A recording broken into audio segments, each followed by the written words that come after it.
Oh yeah, it was the wrong time. Can't tell a person how to grieve, you feel me?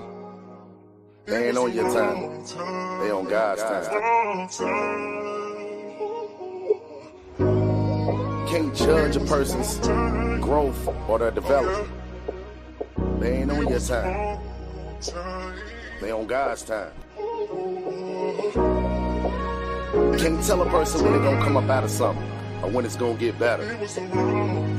They ain't on your time. Can't tell a person how to grieve or how to heal. This life we live is so real. Obstacles in the way, snakes in the field. Murder rate going up, we don't give a fuck. Never thought we would be giving up. Everything we glorify is helping us to self-destruct.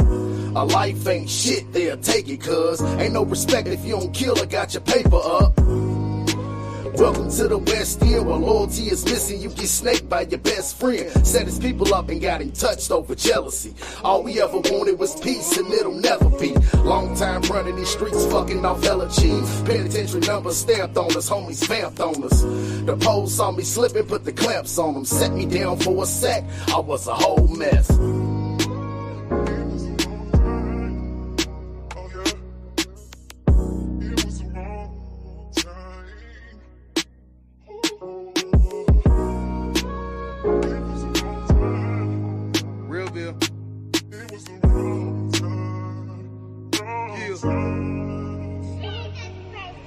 I close my eyes and reminisce on all my lost soul.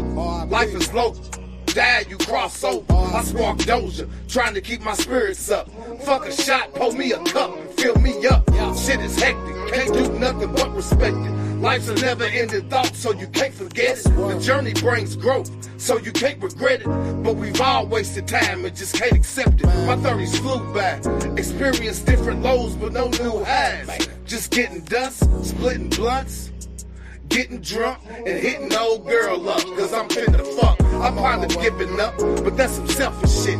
I'm a black man, I expected this. This is excellence, effortless. I ain't squashing no beef, I just did this.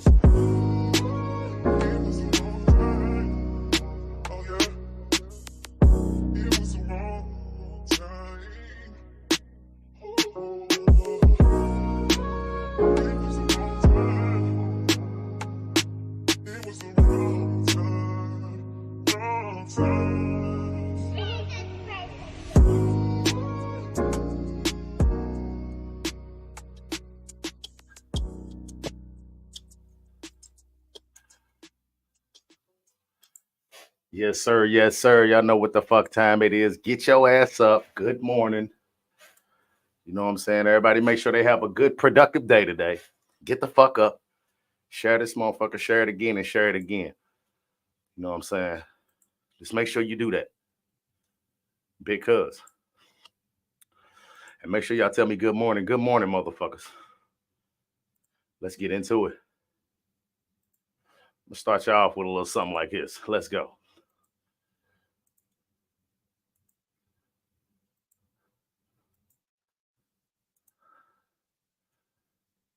Let's go. You ever see a black man walk? It's like Rhythm and Meter got up off the page and decided to move and glide with spirit. You ever see a black man walk in the room, Mars Cole style, like keep tap dancing? I'm here.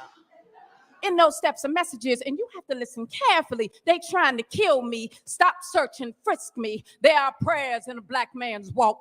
Don't let them shoot me down where I'm standing. Don't let the white chalk lines find me. Don't let me die in the streets like an animal. I'm a man. I swear I'm a man. When a black man walks, a whole generation lives to see another day, another sunrise, another mouth to feed, another seed, another sacrifice saved, another poem, another hungry burning cross, another mother breathing in her son's ear.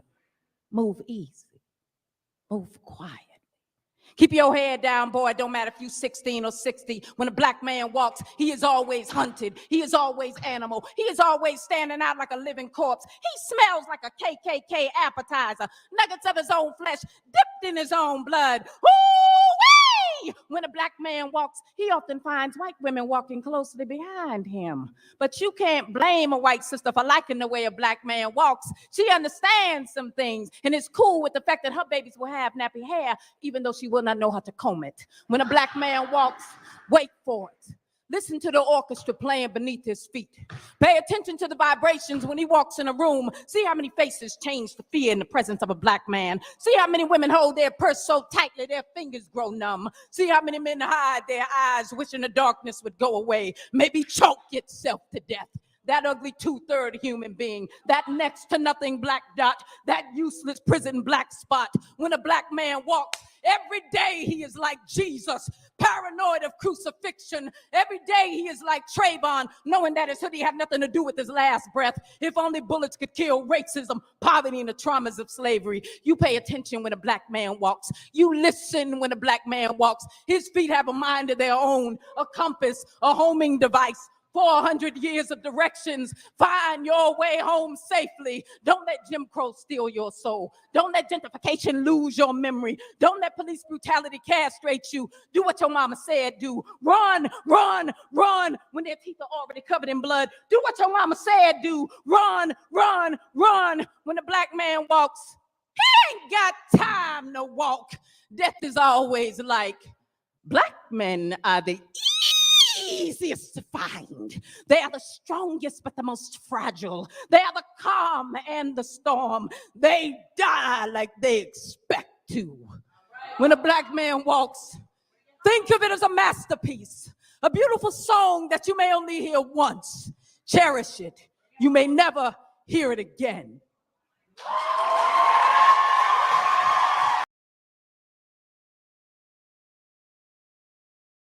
Smack that.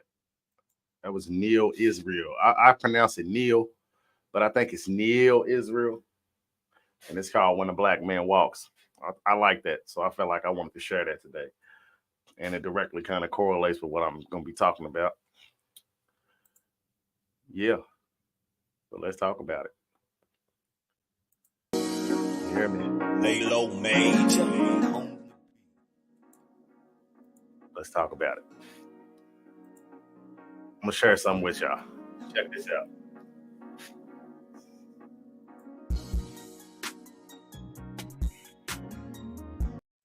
Cut the music. Check this out.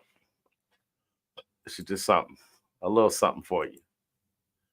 The black man is the most hated person on the planet.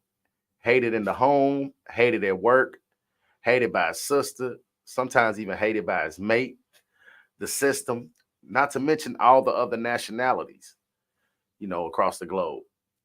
Hated by the community, and most of all, hated by ourselves.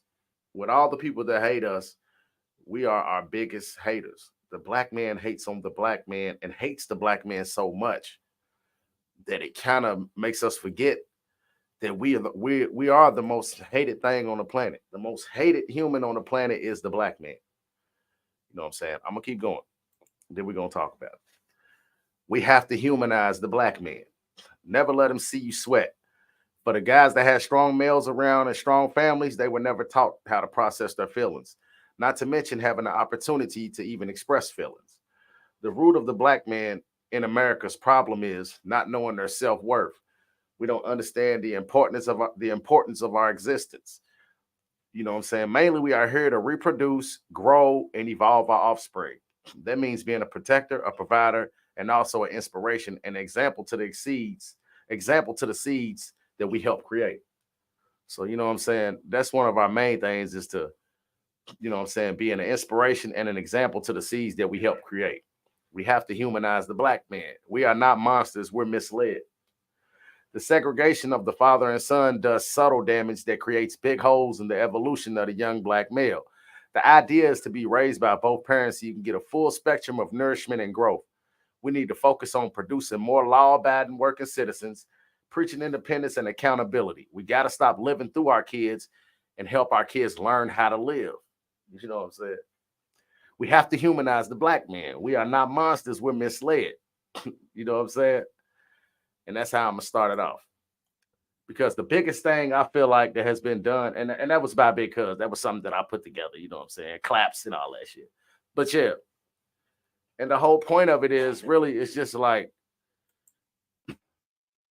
for the way we trained in this life, it's almost like we trained for this shit. We the most hated person on the planet, though. And I don't think enough people understand that. We hate it in the workforce, definitely. You know what I'm saying? There's always some subtle overtones to how you dealing with a nigga. He might be that mad nigga. He might be that aggressive nigga.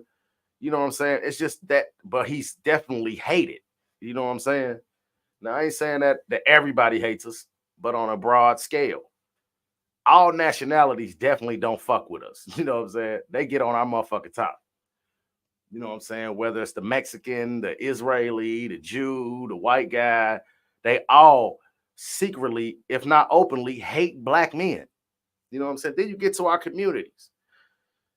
There's not just weak, boyish men out here. There are real men out here that are destined to lead or destined to be in a leadership position. But you see, as soon as a black man takes a position of leadership, it be his own people that bring him down with the shade. You know what I'm saying? With the relatability shit. Like, I know this nigga, or I've been around this nigga, or I've seen niggas like this before. We be the first ones to assassinate our own, you know what I'm saying, kind's character when they step up and get in a position to where they're doing shit that we wouldn't normally do. You know what I'm saying? And assuming a role of leadership. So why you saying this? Because the way we bring our kids up has to get consistent, because the co-parenting aspect has to exist. The village aspect has to exist to create a fruitful man. You know what I'm saying? A man that's going to be able to, you know what I'm saying, gain some resources, be able to navigate himself through this crazy ass fucking world. You know what I'm saying? A person that's strong, but still going to be sensitive to other shit around him. You feel me? And I ain't going to lie to you. It's 90% on the black male.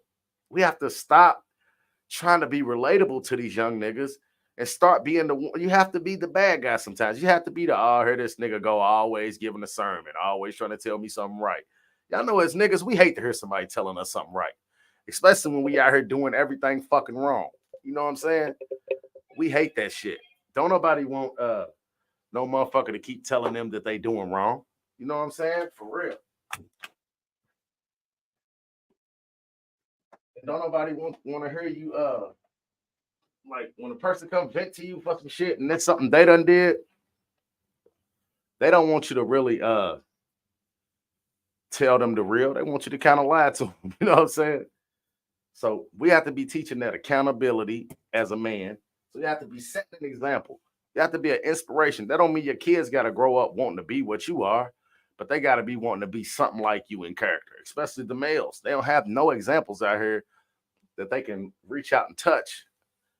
You know what I'm saying? On a big scale. They can't just reach out and touch. They might see some people in school or on TV or uncle that comes around, but they need that everyday example of how you walk in this life. We seen as monsters. You know what I'm saying? They easily pin crimes on us as black men because the stigma's out there that we monsters, but we not monsters. I'm telling you, man, we have some of the best hearts that you will come across. For real. And I'm gonna tell you something that like fucks me up. We begging for acceptance, mainly from our women. We definitely want it from our kids. We definitely want it from our peers.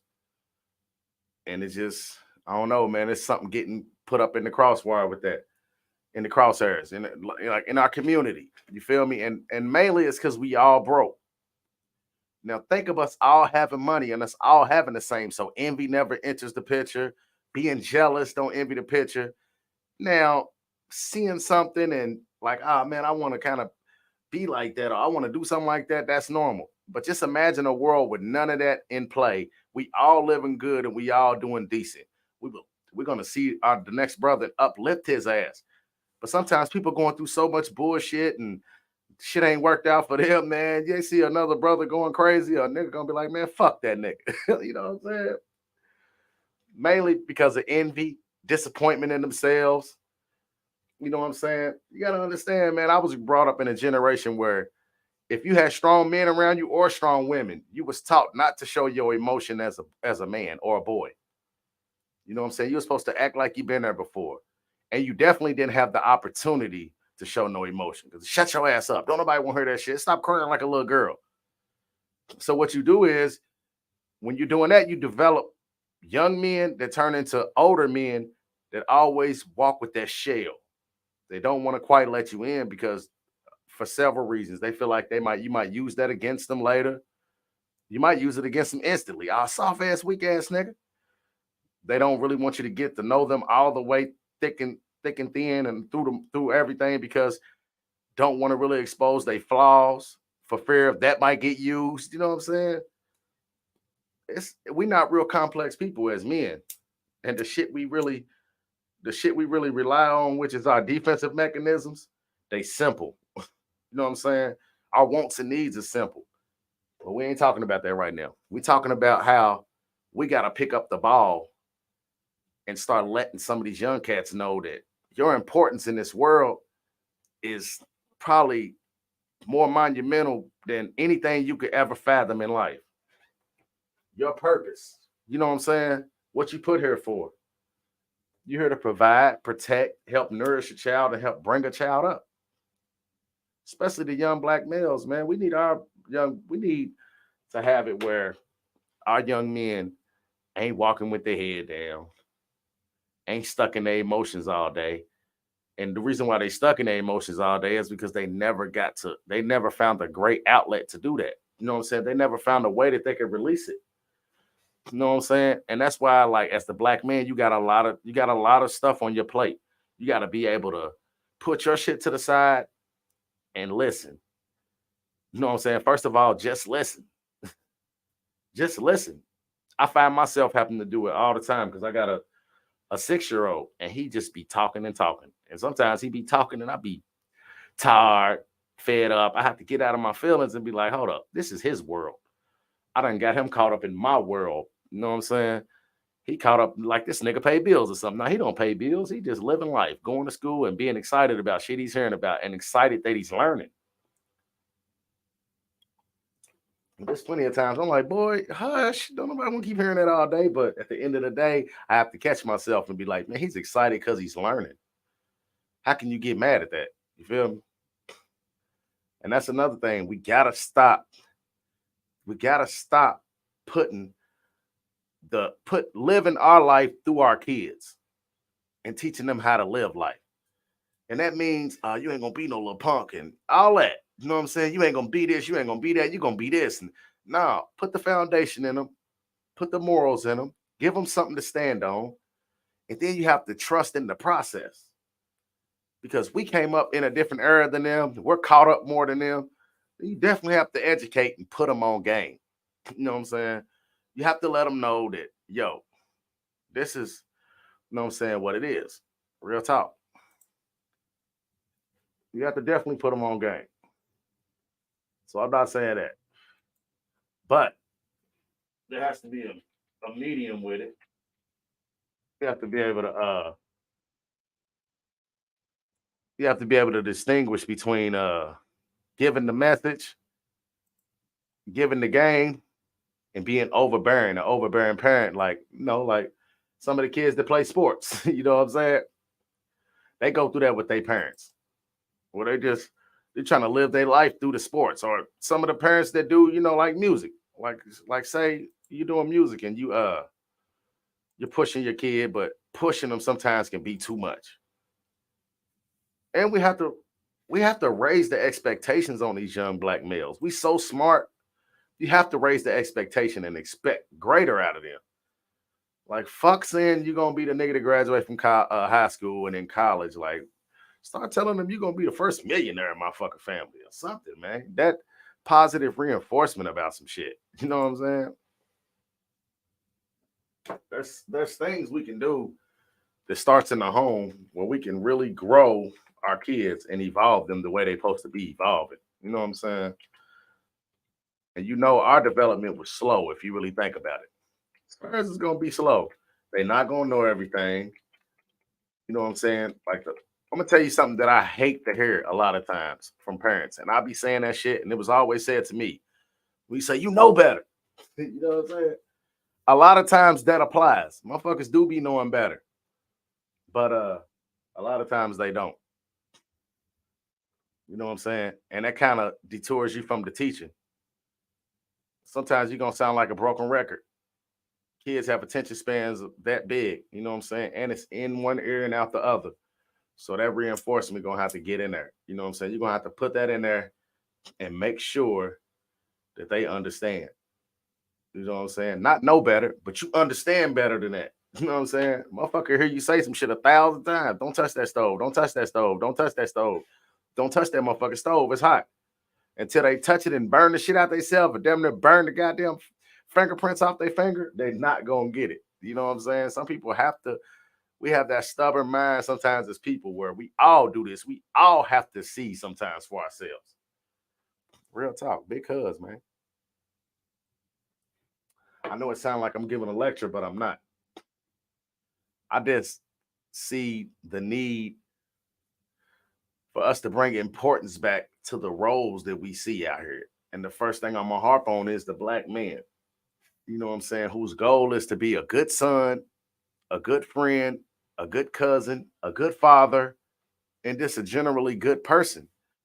We have to quit my age of people. We have to have a separation of the ratchet hood shit, the being in the street shit, the coming up rough shit, and just present them with what the world is.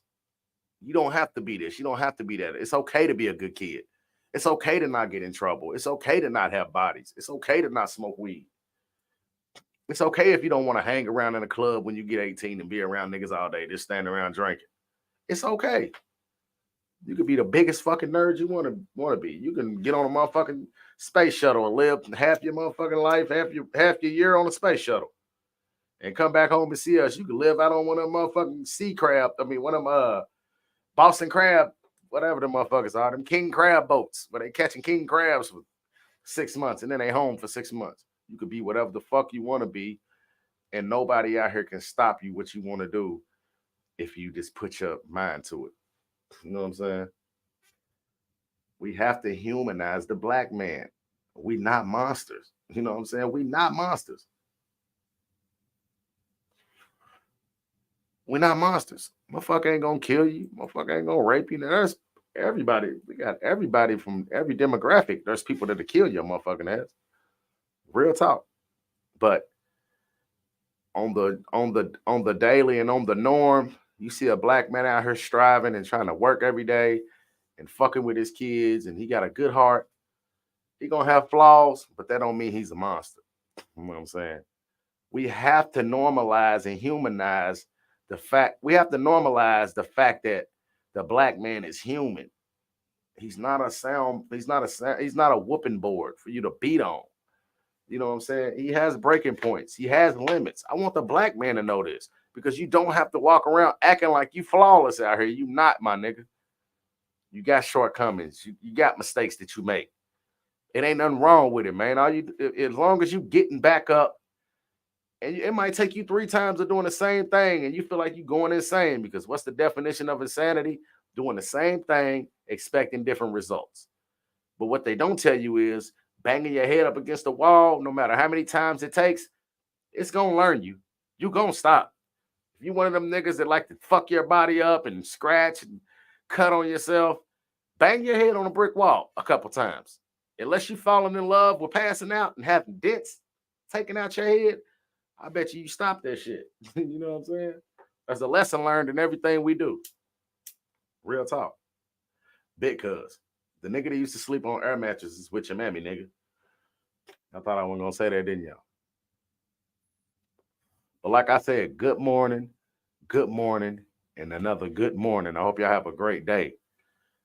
But I'm staying on topic though. But I hope y'all have a great motherfucking day. You know what I'm saying? Now, when you talk about the black man in America, what do you think of? What is the first few things that come to your mind when you think of the black man in America? I'm gonna play devil's advocate.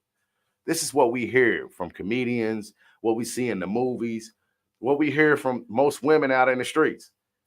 They're not present as fathers. This is what you hear. They'll beat the shit out of a bitch. You know what I'm saying? They con men. You know what I'm saying? Violent, killers, monsters. You know what I'm saying? Street niggas. Listen to all this shit. This is the connotation of when you see, when a motherfucker just be like, what do you think of? Like, if a person could ask you on a game show for $1 million, can you name 6 things in 20 seconds about the black man? I guarantee you a lot of that shit will be negative, and it'll be the shit that I'm speaking on right now. Lazy, you know what I'm saying? Feminine, all that shit. All that. How do we curb that? How do we battle that? Well, shit, let me tell you something. If you build a foundation to a house and you start off at the bottom of that house, and the foundation, you starting off the foundation with paper mache, and then you put bricks on top of that, guess what? That motherfucking house gonna come crumbling down. I was probably the last generation, my age. We the last generation of niggas that got raised by actual men. You know what I'm saying? And it scarred us and it helped us. These men was men's men. But you had your mother or your grandfather and your grandmother, you had them to balance it out. But these was real men's men. Don't show no emotion. Don't let them see you sweat. Hey, we tough shit out. You can't never hurt. You can't never cry. Don't never be emotional. That's what we was raised by. Now it's so mixed up. They're primarily getting raised by the women and developing a lot of the traits that the women carry. The young black man is. Just thought I'd say that. Real talk. And this ain't a debate or nothing, because everybody know I'm not bullshitting. I'm not lying. Like, even from all the way down to fashion, like, young guys is wearing the same shit women wear. They can shop damn near in the same stores that women can shop in. These niggas hair is longer than the women out here. You know what I'm saying? Most of them's wearing wigs and weaves and shit. And these little young niggas and older niggas, all of them, all their hair is longer than the women out here. They wearing tighter clothes than the women. They got better looking purses than the women. They a little dainty.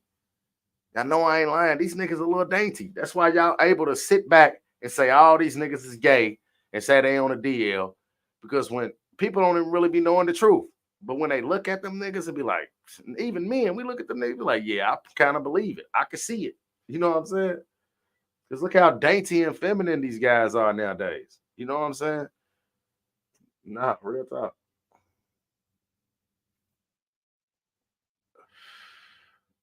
I don't necessarily see in my normal day, and I don't work in warehouses or nothing no more or nothing like that. I probably would see it every day. You know what I'm saying? I'm a restaurant guy right now. I just do restaurant work. I'm a cook. I'm gonna get it in. But you don't see a lot of men out here from day to day. You just see a lot of niggas acting like women and girls, though. You feel me? That's what I be seeing. Everybody say, hey, Graham. Hey, Graham. That's all you see, though.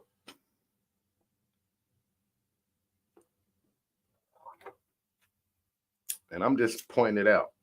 And I'm just saying, there's things we could do to help it and change that. Us as being like right now, I'm at the age where we're gonna be the grandfathers. We're gonna be the grandfathers of the next 5 years. If you're not already a grandfather, we have to set that tone. Even though our kids is gonna be a little lighthearted, we gotta be that grandparent that, yeah, we spoil them and shit, but we gonna get it right with this little nigga right here. Every time I get with this little my son, if he have a boy, every time I get with him alone, it's gonna be man shit. And now I understand the importance of the activities my grandfathers and my grandfather and uncles and shit used to do with me. They used to take me fishing. I hated fucking fishing. You know what I'm saying? I was acting like a girl out there when it was fishing. I used to go to sleep, eat a bunch of bologna sandwiches. I caught one fish, you know what I'm saying, one time. But most of the time when they took me fishing, I was, nah. But I went and I didn't complain. I just went. Shit like that, it gives you like going fishing. It shows you how to prepare for something. It shows you how to For real, literally showing you how to fish, showing you how to eat. You know what I'm saying? It shows you how to have patience. And it's mainly men, and they're showing you just how men move, interaction. You know what I'm saying? Giving you an example to follow. And I just used fishing, but my grandfather used to take me to Louisville basketball games, all kind of shit. And I would just, kids are observant, especially when you're scared of somebody. Like I was scared of all my older people. My granddaddy's black as hell, dark, but he's got like he's a grayish dark, and he got green eyes. Sometimes they be green, sometimes they be hazel. Like him and my mom is the same complexion. Like he's got light brown eyes, but they be hazel sometimes. I be feeling like when that nigga get mad, they be green. My granddaddy. That nigga used to get mad at me. I would think I was dealing with the Hulk. So I was scared of him. So, you know what I'm saying? And I don't know if necessarily scared of him. I was scared of him because he kind of looked scary, even though he's a handsome guy. He just was scary to me when he got mad. You know what I'm saying? But I also was scared of the discipline. That's what I was scared of. I didn't want the discipline. So I walked the chalk. That's what discipline's for, to make you scared of it, to make you scared of consequences. But even when I would be with him going to the Louisville games and football games and just anywhere he would take me, the skating rink, his wife taking my grandma taking us to the skating rink, or him taking us, I would just see how a man moves, how a man acts, how when he's with his wife, even though my grandma was not that really emotional, but she gonna have an issue that he's gonna have to lay back sometimes. You know what I'm saying? Like he always have an issue because we Aries, but he gonna have an issue. She gonna have an issue sometimes where he gotta just lay back. So I'm seeing how a man moves. I'm seeing how a man reacts. I'm watching a man, and I'm not disappointed. Like it was something that shaped me.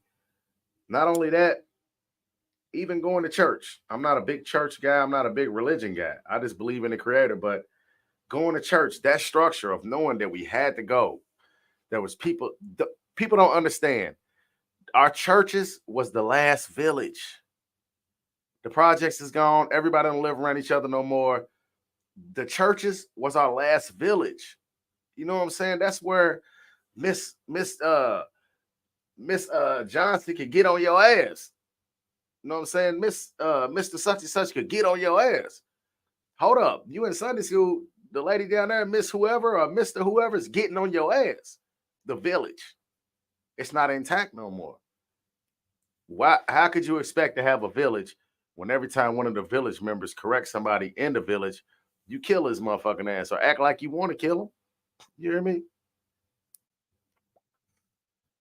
I know if I was to get on here with some ratchet shit, I would be so popular. But I don't give a fuck about popularity. Y'all know I go live, period. So in the morning show, I need you to say good morning. I'm gonna say good morning back and act accordingly. It don't cost nothing. It don't take nothing out of you. If you don't fuck with me, I get it. Then don't say good morning. But damn, if you see me and you get on this motherfucker, say good morning. You hear me? But yeah, back to what I just thought about that for a second. Back to what I was saying though. It's that example I was able to see. How he was carrying himself. And why I brought up churches because I seen all my uncles, my grandfathers, all of them really be stand-up people in church. You know what I'm saying? And man, you can't tell us when we was kids dressing up in our suits and looking at brother such and brother such and such that we wasn't trying to stand up like them and niggas playing the drums. We wasn't trying to have their little swag and their little movements. Guess what our kids got to mimic now? This rapping ass, capping ass niggas talking about they gonna kill everybody and fuck on your bitch, put a dick on a lip and come everywhere. That's all they got to mimic. And guess what? When they mimicking the sports players, them niggas is mimicking the rappers too. So they basically just mimicking rappers all day. Ain't nothing, it's something wrong with it because all these rappers talk about nowadays is killing, taking a bunch of drugs, and I might sound old, but y'all prove me wrong. Killing, taking a bunch of drugs, and being perfect. That's all they talk about. What's the biggest influence on our kids? Hip hop. You know what the second biggest influence on our people is? Not just hip hop music. But the second biggest influence on our people is social media, and I put TikTok right in the front of that shit. And I'm not down on TikTok or knocking TikTok. It's cool. But TikTok has made a rise to where TikTok is damn near raising adults. Adults that already been grown, it's raising these adults. And I ain't gonna get off subject too much, but it's raising these adults to where they live and die by the quotes and memes and cliches that they see on Twitter, the sayings and all that. Do you know how foolish you sound saying the shit they be saying on Twitter to a motherfucker that you're trying to date or one of your friends? Like, that shit is for entertainment. It's to make a mark in somebody's mind, I guess, too, but it's really for entertainment. Hey, I feel like I'm supposed to do a station ID break. You are now tuned in to Because the airwaves is called Find You Something to Do. Yeah, Find You Something to Do Corporations is letting you know that this show is being sponsored by Because the nigga that used to sleep on air mattresses with your mammy. How'd it sound, Because? You don't hear the air mattress up yet, baby? No, it'll be done in a minute. Hold on. This takes about 30 minutes. Hold on. What you cooking though? Tacos? Yeah. That was my station identity break. You feel me? But we have to humanize the black man. Hey, check 1, 2. We not monsters. We not. We some of the sweetest, you know what I'm saying, solid, most loyal people you're going to find on this earth. You just have to tap in. Tap into that individual. Tap into that black man. And black man, tap into yourself. You know what I'm saying? I'm a black man. So guess what? Hey, black man, you are your importance on this earth is underrated. You know what I'm saying? They don't understand. You the glue that holds everything together in this community that we used to call a village. You are the glue. You the bricks and you the mortar, then you the bricks, you everything. And all you have to do is be yourself, stand on something, have some morals, have some accountability, and tap back into the way you was raised, especially if you my age. I'm only speaking to guys my age right now. The young guys, I'm not attacking them. I'm not trying to talk about them, talk bad about them. I'm just saying what our responsibility is. And one thing I haven't touched on that I have to touch on is us as black men, we have to be more invested on seeking the knowledge about our mental stability, the hangups we might have in our mental history that came from our grandfathers and our fathers, our grandfathers, great grandfathers. And we have to start finding a way to relay that to our kids that might suffer from the same thing. Feel me? I know I'm a little fucking special. So, but I know what I've been diagnosed with, and I'm self-medicated. I medicate myself about heartache and pain. Good morning, Romanda.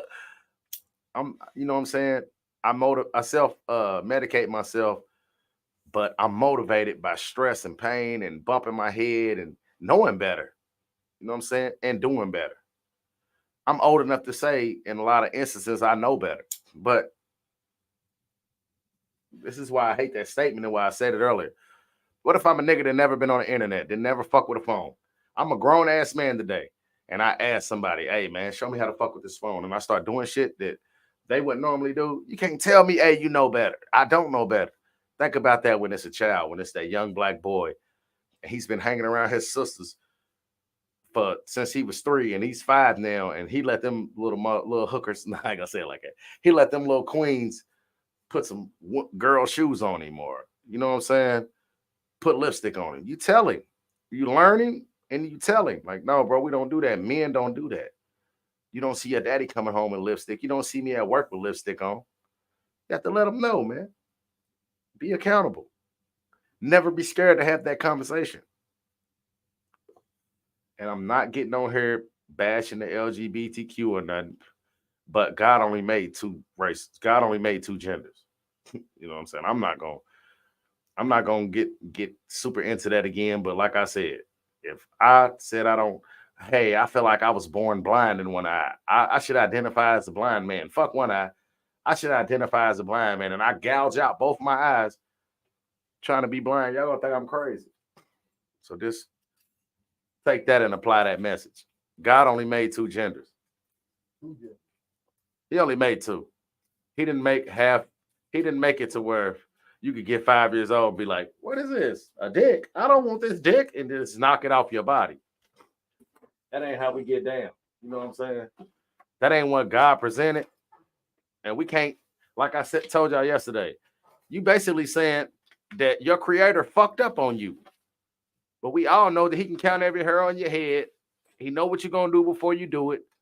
Your life has been ordained and it's going to be what it is. But the only person that knows how it's going to turn out is the creator. So when you get in this big ass butt, females, I'm sorry, but when you get in this big ass butt and not fucking with your legs, you basically went and tried to fuck up God's design, and you did fuck up God's design. And I ain't gonna get started, but them motherfucking butts be looking stupid when y'all go get them butts altered. Yeah. Because, man, I'm gonna take a commercial break and come back with the word of the day. You know it's real till I die, man. What y'all going through, man? I'm blessed and I'm still breathing. Blessed and still breathing. Yeah. When you think back of all the things we done went through in this life, all the tragedies, all the ups and all the downs, the obstacles we overcame, all I can say is I'm blessed. You know what I'm saying? Junkie going pretty, boy. Realville. Came up in the Realville. The real village. Man, we didn't want for nothing. Nah, not the teaching. I'm just saying though. Walk with me.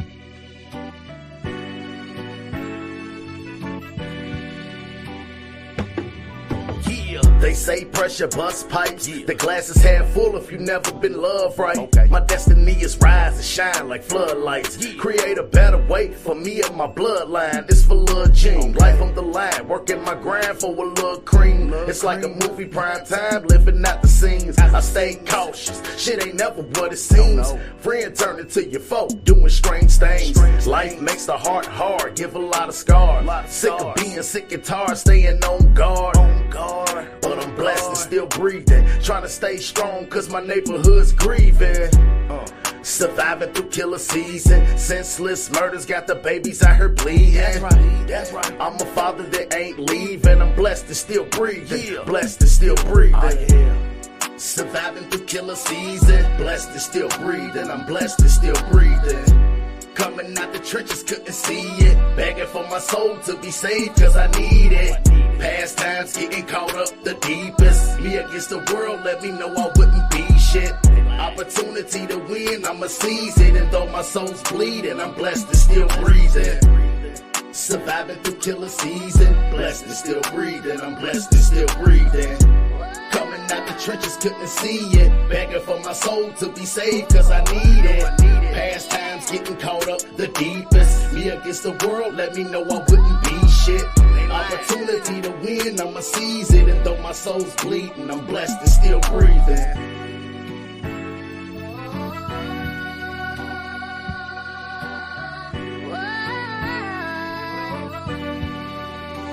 Junkie going pretty, boy.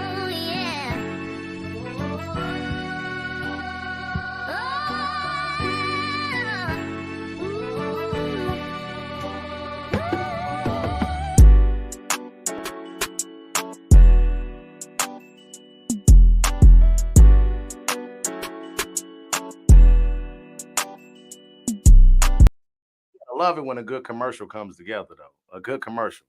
Hey, man, I know what time it is. I got to do it. My cousin told me to bring it back. He was like, cuz, you got to bring back the word of the day. Nigga, the word of the day, goddammit. And this is for all my peoples. I want you to look up these words. I want y'all to be able to use these words in a sentence right. It makes my head hurt when y'all use words in the wrong context. You feel me? So the word for the day is degradation. I would put it on the screen, but I'm just going to let y'all know. It's degradation. It's spelled Degradation. Degradation.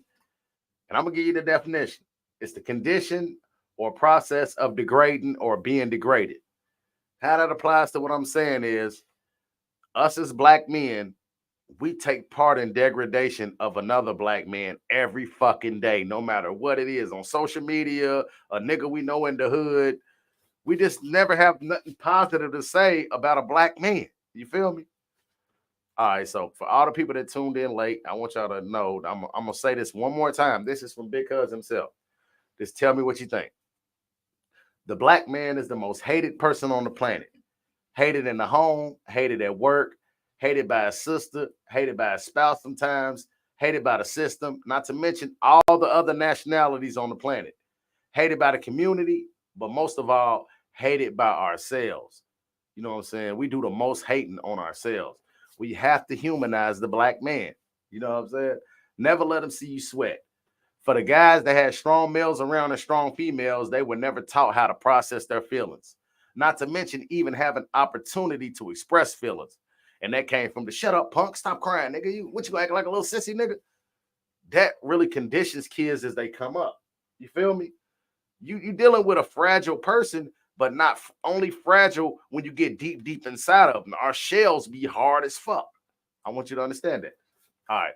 So the root of the black man in America's problem is not knowing their self-worth. We don't understand the importance of our existence. You hear me? We're here to reproduce, grow, and evolve our offspring. That means being a protector, a provider, and also an inspiration and an example to the seeds that we help create. It don't mean because you bought clothes and you feed them and you give them somewhere to stay that you, nah, nigga, that's only, that you supposed to do that shit, nigga. Fuck you here for? Why you bring a kid into this world if you can't provide that? You know what I'm saying? Slap yourself 6 times. Feel me? We have to humanize the black man. We are not monsters. We misled. Let it sink in.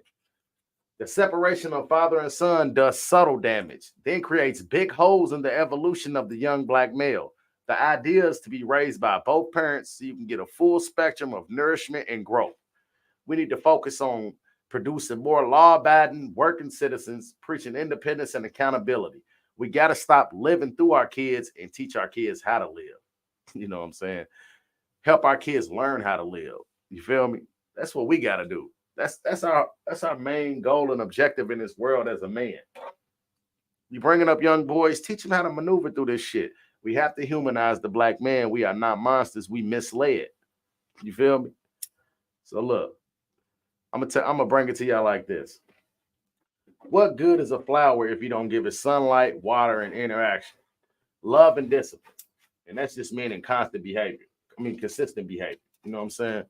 The journey with our boys turning to men starts from being watched, explanations, nurturing, teaching, and discipline. This is a full-time job, no days off. Something like a dead-end job because the job doesn't end until you dead. Not when the child is 18. We gotta be a piece of the village so we can have a lot of working parts to maintain the village. The village had a lot of working parts, and they didn't all come from the same household, but they had the likeness of we all about to tell each other some shit when we see our seeds out here fucking up, when we see them doing good, all that. But the tea that we was giving to each other, well, our parents was back in the days, it was tea, it was gossip and all that, but they was mainly proud or disappointed sharing the news that went on with their kids. Anybody my age know every time you got in trouble, your mama had that one person there call. Bitch, I just fucked all these. They ain't saying bitch though back in the days. They like, girl, I just fucked these kids up in this motherfucker. I know I was at work and I came home and I had a house full and that's what we spread it in our community when you had the village and all them working parts. You know why they was able to do that? Because niggas was telling them. Shit. Motherfuckers was telling on niggas. You had to tell back in the days to be a part of the village. You a law-abiding citizen. That's what I mean by separating the street shit from your real normal life. Do you want some kids that's out here only street smart? You got to give that to them in different game. You got to relate that without the streets being involved. Give them some street smarts because I know a lot of dumb street smart. I know a lot of smart street dumb niggas. I got cousins like that. They smart as hell, nigga. Do calculus in front of you. Nigga, throw a geometry problem in the air, they're going to catch you like, yeah, nigga, 4 equals pi. Like, nigga, get the pre-algebra, extra algebra doing ass niggas. But you can't just be street smart and not have the intellectual smarts with it too, because you have to be able to navigate through this world. Nope. It's not a bunch of street smart dumb niggas making it out here unless they fucking with the internet. Or unless they entertainers, football players, basketball players, rappers. Them be the dumb street smart niggas. Talking about, nigga, I've been in the streets all my life, nigga. Went to jail, came out, I didn't ever go to jail. However they talking. It sound flying a bitch. So your son's the one going through that shit. I'm thankful. Bro, ain't you thankful to have kids and you ain't got to worry about bonding them out every weekend? Motherfuckers about to kill them. Niggas on Instagram talking about, when I see you, I'm sliding on you. You know how that started? Because you had that structure from when you got raised, from when I got raised, to where we already knew what was missing, even if the father wasn't around. If he was around or not around, we seen it because we seen how our mothers carried themselves without the man around. We seen how uncles treated us, especially the ones that was married. Nigga, they didn't even play. Like, my uncle would look at me straight in the face and be like, you don't own an iron, do you? And this, I'll be in front of bitches and all kind of shit. He don't give a fuck about none of that. He just gonna point out that I'm wrinkled up. But you took that with a playful smile because you knew him for that. You know what I'm saying? Like, us being this age, we the new grandfathers, and we cannot be trying to act like we as young as these kids out here. You could be relatable by staying up on the way you can be relatable is by staying conscious and knowledgeable about what they freaking off of, the fads they go through, the shit they love, the songs they listen to. That don't mean you get out there and start doing all they goddamn dance moves and shit with your old ass, nigga. Don't do that, bro. Unless you a nigga to go to the gym all the time, nigga, and you can dance. Don't do that, man. These little niggas is wearing these purses around their shoulders. Don't be wearing purses, dog, around these little kids, bro. For real. Because there's a little kid that's 2.5 years old where his sisters are getting him to put on their purses and shit. Now he's mixed up. You see this old ass nigga with money, he wearing a purse, but he also see his sisters and his mamas, they wearing purses. It's the miseducation of the black man. So look, it's the morning. Share this shit, and share this shit again. I'm glad I got to share that poem at the beginning. I'm going to share it again one more time because I want to make sure that y'all know about Neil Israel. She came hard. That's how I'm going to pronounce her name. I hope she correct me one day. That'd be dope if she like, nigga, my name ain't pronounced like that. So here we go. Let her flow. And she going to get it in one more time for y'all. This motherfucker hard. I ain't going to lie to you. I liked it. You might not have heard this, bro, but here we go. You ever see a black man walk? It's like Rhythm and Me that got up off the page and decided to move and glide with spirit. You ever see a black man walk in the room, Morris Cole style, like keep tap dancing? I'm here. In those steps are messages, and you have to listen carefully. They trying to kill me. Stop searching, frisk me. There are prayers in a black man's walk. Don't let them shoot me down where I'm standing. Don't let the white chalk lines find me. Don't let me die in the streets like an animal. I'm a man. I swear I'm a man. When a black man walks, a whole generation lives to see another day, another sunrise, another mouth to feed, another seed, another sacrifice saved, another poem, another hungry burning cross, another mother breathing in her son's ear. Move easy. Move quiet. Keep your head down, boy. It don't matter if you 16 or 60. When a black man walks, he is always hunted. He is always animal. He is always standing out like a living corpse. He smells like a KKK appetizer. Nuggets of his own flesh dipped in his own blood. Ooh-wee! When a black man walks, he often finds white women walking closely behind him. But you can't blame a white sister for liking the way a black man walks. She understands some things and is cool with the fact that her babies will have nappy hair, even though she will not know how to comb it. When a black man walks, wait for it. Listen to the orchestra playing beneath his feet. Pay attention to the vibrations when he walks in a room. See how many faces change to fear in the presence of a black man. See how many women hold their purse so tightly their fingers grow numb. See how many men hide their eyes wishing the darkness would go away. Maybe choke itself to death. That ugly 2/3 human being, that next to nothing black dot, that useless prison black spot. When a black man walks, Every day he is like Jesus, paranoid of crucifixion. Every day he is like Trayvon, knowing that his hoodie had nothing to do with his last breath. If only bullets could kill racism, poverty, and the traumas of slavery. You pay attention when a black man walks. You listen when a black man walks. His feet have a mind of their own, a compass, a homing device. 400 years of directions. Find your way home safely. Don't let Jim Crow steal your soul. Don't let gentrification lose your memory. Don't let police brutality castrate you. Do what your mama said do. Run, run, run when their teeth are already covered in blood. Do what your mama said do. Run, run, run when the black man walks. He ain't got time to walk. Death is always like, black men are the easiest to find. They are the strongest but the most fragile. They are the calm and the storm. They die like they expect to. When a black man walks, think of it as a masterpiece, a beautiful song that you may only hear once. Cherish it. You may never hear it again.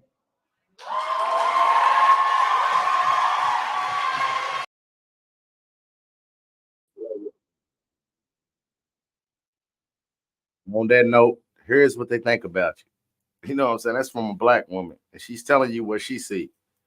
So all I can say is the end of this shit is, hey, black man, man up. Stick your head up and your chest out. And don't let a motherfucker think that you're too vulnerable, that you're not vulnerable enough for them to get to know you in certain situations, especially your fucking kids, nigga. Especially your mama, nigga. Especially your sister, nigga. You've been holding that shit in all your life, nigga. Let them people get to know you, bro. They didn't do nothing to you, man. And if they did, forgive them for that shit. But first, forgive yourself, nigga. On everything. I'm gonna take us out because, nigga, you know how I feel. Speak to each other. Speak to each other when you see each other. That's what my nigga said. Speak to each other when you see another black man. Hey, man, you rolling up flutes and shit, bro. Roll that fat one. Find that fat one up. But yeah, speak to a black man when you see a black man. You never know what a man's going through. That might be the shit to help him get through the day. Hey, bro, how you doing, bro? You okay? Nigga might be like, nah, but I'm making it. Hey, man, you gonna be straight today. Don't worry about it, my nigga. It's people pulling for you. It's people hoping that you make it. Behind every black man, there's 5 or 6 people that's hoping that nigga make it, praying that he make it. From the time, especially in the day and era of real sports and real entertainer and real, you can just really be a personality out here. Niggas is praying that niggas make it and don't have to live a regular life of going to work every day and paying bills and get caught up in that routine to where you feel like, damn, I'm just gonna work until my existence is over. Guess what, man? That's the best thing ever. Who the fuck don't want to work until they 65 and then live another 20 years living off the benefits? You feel me? Man, fuck the body. We're going to be straight as long as I got the mind. Because, man, the nigga that used to sleep on air mattresses with your mammy, it sounded like this. And baby still in a air mattress? Yep, I'm airing it up. You good? Yeah. I just met her yesterday. What you cooking in there, baby? Spaghetti and meatballs? Oh, is that what you cooking? Okay, I like spaghetti and meatballs too. It'll be done about 15 minutes. Put some garlic bread on in there. Because, nigga, on everything. I used to sleep on air mattresses with your mammy, nigga. Humanize the black man. We not monsters. We just misled. I'm gonna take us out with that. Because, man, shit gonna happen every day, nigga. Don't get too happy because something gonna happen tomorrow, nigga. Let's go.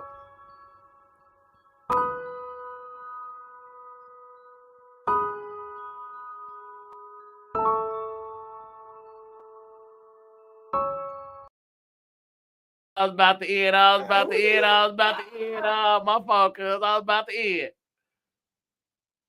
I can't hear you. You good?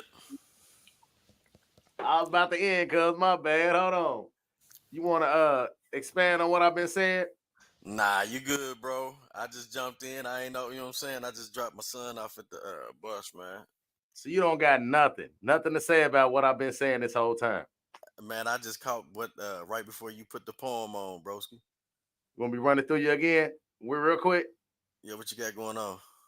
All right, so look, man. I came up with this in the lab.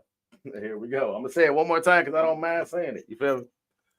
All right, so it's called "We Have to Humanize the Black Man. We not monsters. We just misled." All right. Right. And just this: The black man is the most hated person on the planet. Hated in the home, at work, by his sister, sometimes his mate, the system, not to mention all the other nationalities that hate us just in general because of the stereotypes. See, now I'm expanding on what I'm saying. Right. Hated by the community, and most of all, hated by ourselves. You know, slow mo over here. Your cousin slow mo over here. All right, here we go. Yeah. Never let him see you sweat. Hey, he just said, "What's up?" What's happening? All right, here we go. Never let them see you sweat. For the guys that had strong males around and strong females, they were never taught how to process their feelings. Not to mention even having the opportunity to express their feelings. The root of the black man in America's problem is not knowing his self-worth. We don't understand the importance of our existence in general. You know what I'm saying? We don't understand how important we are. We're here to reproduce, grow, and evolve our offspring. That means being a protector and a provider. Also an inspiration and an example to the seeds we help create. Right? That's right. We have to humanize the black man. We are not monsters. We just misled. The separation of the father and the son does subtle damage that creates big holes in the evolution of the young black male. The idea is to be raised by both parents so you can get a full spectrum of nourishment and growth. What we need to focus on is producing more law-abiding working citizens that's, you know what I'm saying, preaching independence and accountability. We got to stop living through our kids and help our kids learn how to live. We have to humanize the black man. We are not monsters. We just misled. Feel me? Yeah. Yeah. All right. And the last part is, what good is a flower garden if you don't give it sunlight, water, interaction, love, and discipline? Discipline meaning a consistent behavior when you're dealing with plants. You know what I'm saying? That's the analogy. I mean, that's the symbolism of it. The journey with our boys turning to men starts from being watched, explanations, nurturing, teaching, and discipline. This is a full-time job, no days off. Something like a dead-end job because the job doesn't end until you dead. You hear me? Now, when the child is 18, we got to be a piece of the village so we can have a lot of working parts to maintain the village. That's right. Yeah. And that's all I'm saying. Yeah. Go ahead. I like the little thing. What's your name? Yeah. What was her name? You saw the poem though, right? Yeah, Neil Israel. Okay. Yeah, that was hard. I just felt like that was dope, and it kind of was about what I was talking about this morning. Yeah. Good morning, though, bro. How you doing this morning? Good morning, man. Shit, man. Eyes little than the motherfucker. You know what it is, man. Hey, real shit. Man. The edible king. That's right. Sleepy, man. Hell yeah, niggas stand up trying to get them kids off the school and all that type of shit. I know that shit's a lot because I do it. Shit, other than that though, man. But nah, I mean, to be honest with you, bro, I think you hit it on the head, man. I mean, but I went into some of the conditions of how we can relate, like how we had the father and the mother around, but we take on the characteristics of both the mother and the father. But we was the first generation for real of the single mothers. Yeah. So our balance is off. We had good foundation and we got it together in the end. Right. But all through our life coming up, all our mistakes was from being emotional like the women, the feminism, how we was. That's right. Tell the truth though. You feel me? Because all them decisions and mistakes we made was emotional. A lot of times, we had to teach him because we still working class, law-abiding citizens right now to this day. Because we always had that in us. We dibbled and dabbled with it, but we fucked with them streets. And see, the thing about that is, though, man, like those types of situations led to that next generation having traits and behaviors that are a little different than what we had, bro. Because they really, you know what I'm saying? Like there was a lot of us that had kids that weren't in their life full time or anything like that. So when they did see us, they saw us in a different perspective. They saw us doing shit in the streets. They saw us doing things that we probably wasn't supposed to do because we were still young, trying to learn what was going on and navigate through life too. So what they took from that is what bred that next generation. You know what I'm saying? Yeah. And until you get to where we are today, man, and we got a whole lot of young men out here that are they different, bro. That brings me to a question. What's your young? How old is Ezra? Ezra's 6, man. So look, you like me, nigga. You in your 40s and had a baby old. Cuz Right. too. Are you a better parent now, or was you a better parent when you had the baby young and you felt like you grew up with the baby? Man, I'm gonna split that Not hair. that you 50-50, had bro. family, you ain't have family, but you raised that nigga. I'm gonna split that hair 50-50. Because, and the reason why I say that is because from a intellectual level, I'm a much better parent now. Hold on. What about the financial? Well, I was going to get to that. Financially, Okay, my bad, I'm my a bad. much I better interrupted parent you. now. You know what I'm My saying? bad. Intellectually, financially, spiritually, just as learning to be a man in general, Yeah.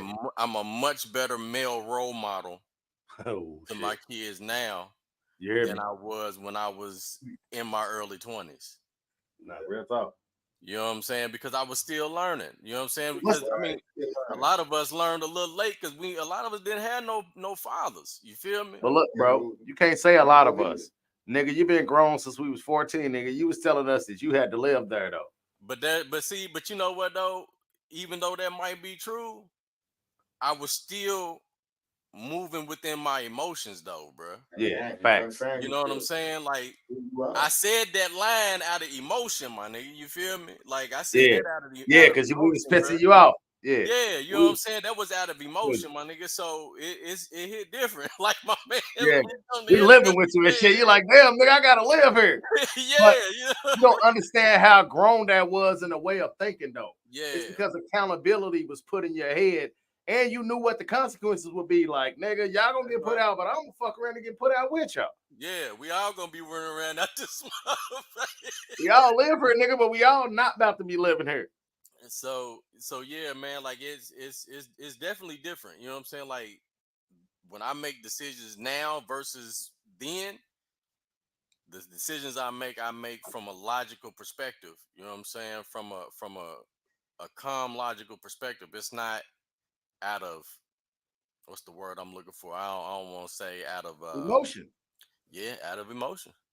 Like Yeah. on the spot, you're gonna get a lot of emotion. Hold on, though. I gotta pause for a second. So now I'm in front of two people that came up with a village, came up with a strong mom, came up with strong males around, but y'all knew somebody was watching and y'all lived right next door to each other. Yeah. Tell me the importance, either one of y'all. I ain't gonna laugh. You speak, cuz, speak up. Tell me the importance of having the part of the village live right fucking next door to you. Nigga, your ass gonna get in trouble. You get jammed up. What? You hear me?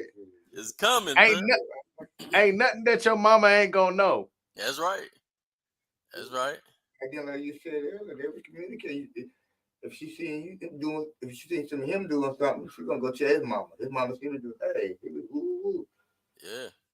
Facts. Could you hear? Yeah. You hear what he said? And then you That's can't the be truth, like, though. oh, so she lying. Yeah. You can't. You better not say no adults lying, nigga. You gonna get Man, smacked in your mouth in front of the whole community, nigga. Pow, nigga, don't ever say another adult's lying, nigga. Better not. And to be honest with you, man, like where we was living at though, man, like all the parents was like that though, bro. Like That's what I was saying, but it was so close and personal because y'all live next door. Yeah, like it y'all was a little closer. Y'all Yeah. was you know how like a tree, it got some of them branches that don't got no shit coming up off of it. Y'all was part of the tree where it was a lot of branches because you had the Paisleys, you had y'all, you had Cuz, you had everybody's family in y'all little area and shit. But y'all was next door to each other. Right I next door to imagine each other. that's hell being a kid trying to get into shit, nigga. Hey, nigga getting smacked for shit he don't even know that somebody seen him do. Man, hell yeah. Nah, I had to ask that though, because I know y'all was about to be laughing like a motherfucker, boy. Mama know everything, nigga. So yeah, man. I mean, but yeah, I think you hit it on the head though, bro. And I mean, for real though, bro. A lot of that humanization is gonna come from humanizing ourselves.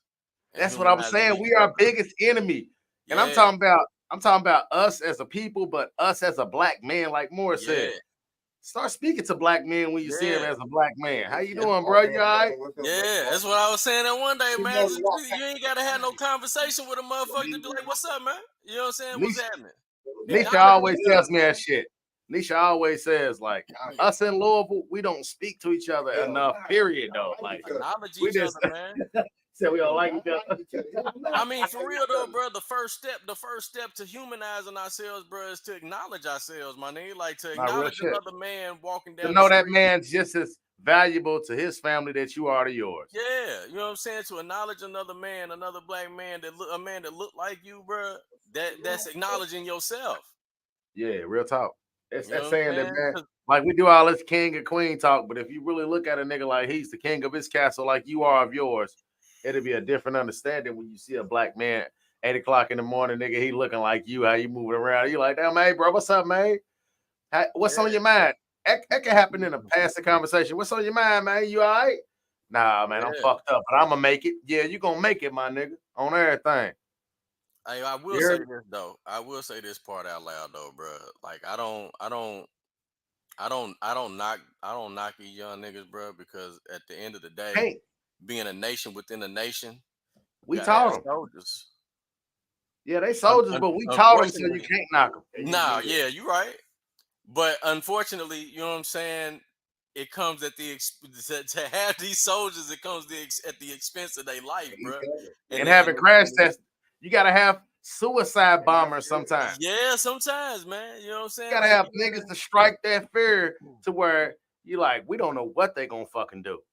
They dropping niggas out of planes with bombs on their chest. Here comes the question, though. Here comes the question, though. Right. When we gonna stop scrimmaging?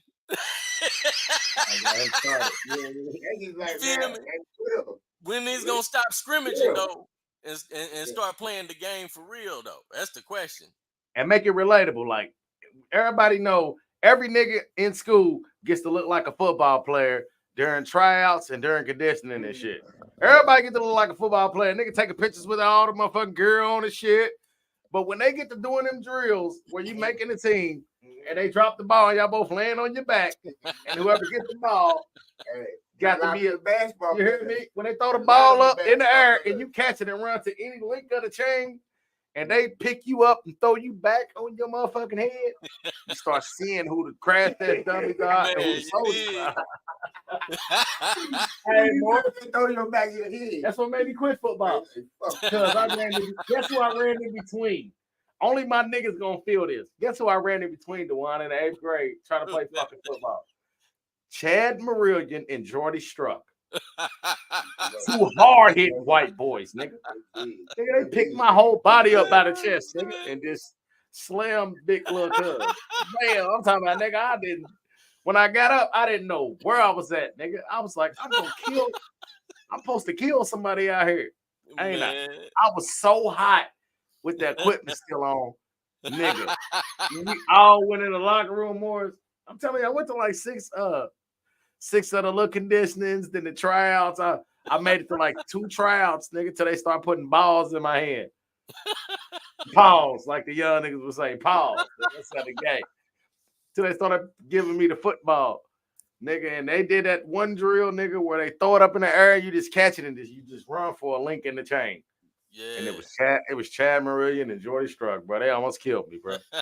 And I wanted to kill them. The whole time they was in there dressing and shit in the locker room, I was just standing over there with the pads on because I was still trying to look like I was still trying to look like a football player though. But guess what I was thinking the whole time?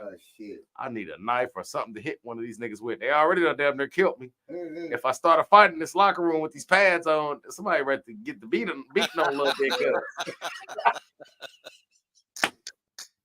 Somebody gonna get the beating on a little bit because of this motherfucker. You hear me? So I processed my shit. And I got myself together. Yeah, look at that shit a little different, huh? I didn't want that smoke. I wasn't moving that emotional that day. That's one of them pick and choose moments, huh? I picked and I choose right. I'm a grammar nigga, and I know I just said it wrong, but I chose right. For real. So for real though, cuz I just want to hear you. Morris just came over and was like, man, y'all need to get a podcast. I told him I've been calling you, man, but I'm just right now doing my trial basis. It's rate be lit and turn up though. Yeah, bro. But every time we go, Every time we go in, you know what I'm saying? I'm only gonna bring it up one more time, cuz look more. Look, We was working at we was boy, you working smell. at what was it called? CFS. Look, cuz we was working at the CFS. We ain't gonna give them no free advertisement, nigga. Yeah, them niggas been out of business though. We was I working know. at the call center and shit. First of all, we had this one white boy that used to come out at every break and start a conversation like this. Hey man, you heard that new 666 Mafia? And you be like, nah, I ain't heard it. He'd be like, well, check this out. Cause I was killing it, nigga. Plus he had 58 bars no more. So me and this nigga start ducking each other. We start like we coming out, we gonna smoke in the car. You know, we young, bro. The wine still smoke, so he lightweight smoke. We smoking in the car and shit. We talking about the little bitches that working there and shit. Every day, this motherfucking white dude to come out there and give either me or him or the whole crowd. One time, one time it was so embarrassing when we came out. White people was coming in laughing. They was red, mad. It was like, he won't fucking stop. Like, hey, dog, they was hot, boys. And he had a list. He was like, and I'm like, nah, I'm getting heated. But he know Kilo, though. You see how childish our boyhood names was? Kilo and the Silent Killer. Because I basically described fentanyl with my childhood name. The Silent Killer. He said he's gonna rap the songs for. He's gonna rap the whole CD for nigga, 58 bars. But look, 58 bars. So one day we at the cubicles. I think DeJuan's training me because he's been there longer. Yeah. I'm listening to calls while he's on the phone. I'm talking to this nigga face to face. I ain't gonna tell this story no more except for the next time I think about it. So look, I'm looking at this nigga. Next thing I know, we talking about some old dumb shit, how to hook up speakers or something, nigga. What we gonna get or whatever. That nigga holler. Yeah, man, that nigga cut his own hair. So what he said, yeah, what? So look, he said what? This thing we talk about playing mad and shit like, yeah, nigga, I killed your ass with Detroit, nigga. Yeah, the Patriots is the motherfucker. And then that nigga DeJuan looked over my head and said, yeah, man, that nigga cut his own hair. So I'm looking at this nigga trying to not to look back and turn around, bro. When I turned around, this OG, we're not gonna say who it was, because everybody know him. His hairline, like, look at mine, it started back here, bro. The shape up around the ear was so high, it was like a St. Louis Rams helmet on that nigga on the side of that nigga's head. But Buddy was crispy in the motherfucker, though. And the call center's quiet in the bit, so we rolling. You know, I'm laughing loud. He's laughing loud. That nigga came over and started talking to us, bro. We laughed so goddamn hard. We was done in that motherfucker. He's like, how you guys doing? Not doing good after we seen your hair, nigga. Something look like somebody surgically laid that motherfucker on there. Perfect, nah, bro. You know how like when you cut your shit up too high and it be that black shit left behind, it'd be the perfect black outlining of your last shape up though. Cause that's not hair. That's pigment, nigga. That's dirt. Cause I want to think that's dirt. You think so? Is that dirt? I want to think that's dirt. It's dirt. I need a dermatologist friend. Shit. Thank you, bro. All right, fam. Go out the back and lock yourself out on the way out.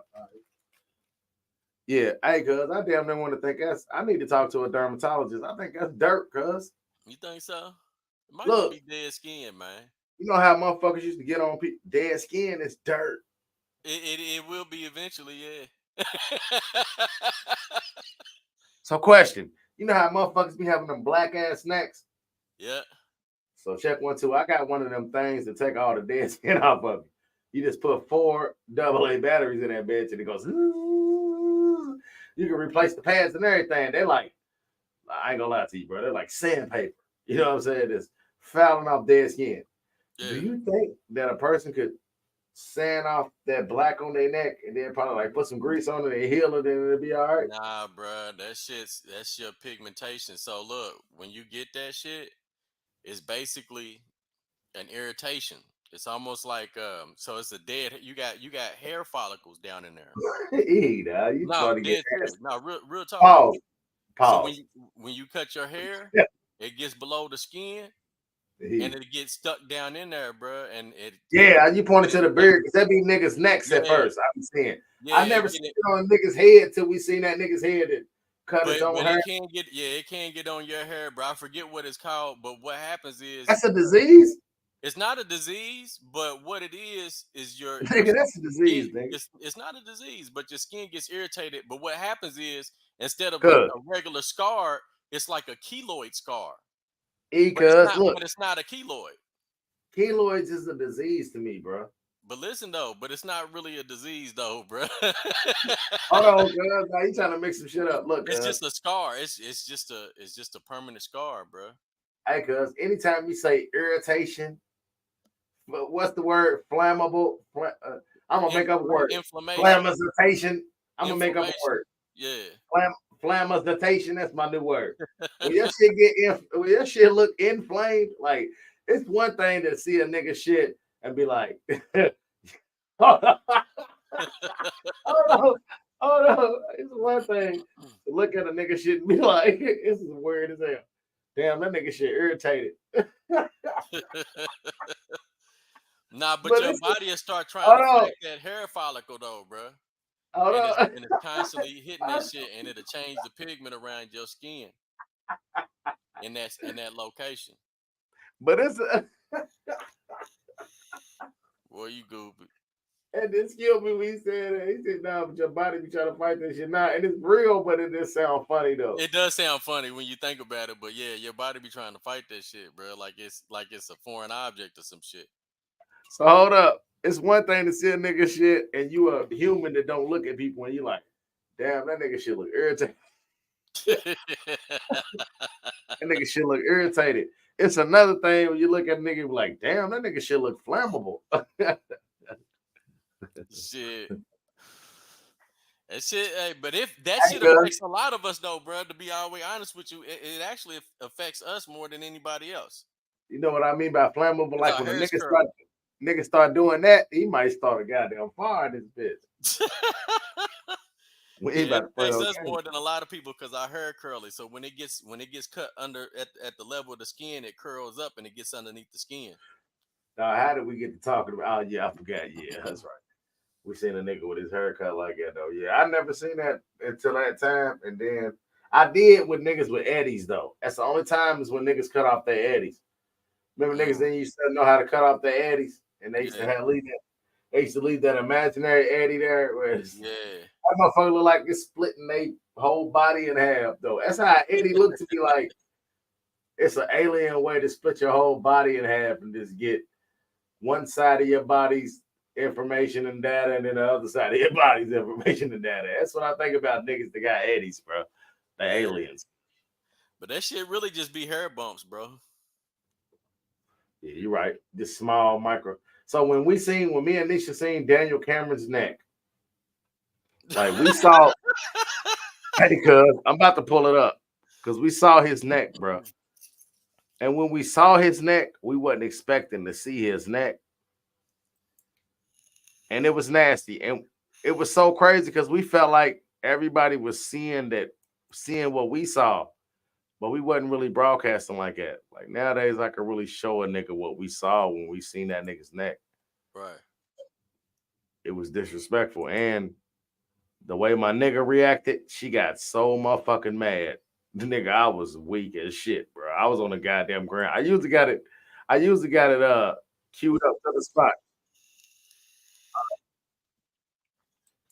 See what mad 'cause buddy had hair bumps? We was all mad. Me and her was so upset, bro. We seen that shit. Hold on. I gotta get to the. It said like 115. I gotta find it just exactly because you gonna be weak as shit. I was a split second. Nah, that ain't a split second. A motherfucking hair bump was having his own campaign.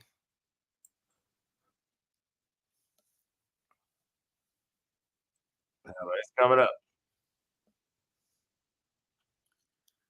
Nigga neck campaigning for the right to be seen. was out here protesting at this time. Yeah. I figured. I was really weak because my nigga was eating the shit out these donuts. I'm watching her in the camera. She's eating these donuts. Plus, she's going off. She's getting mad as a motherfucker, though. She's getting hot. And we just seen him, cuz. Watch how we react. All right, that was it right there. Hold up.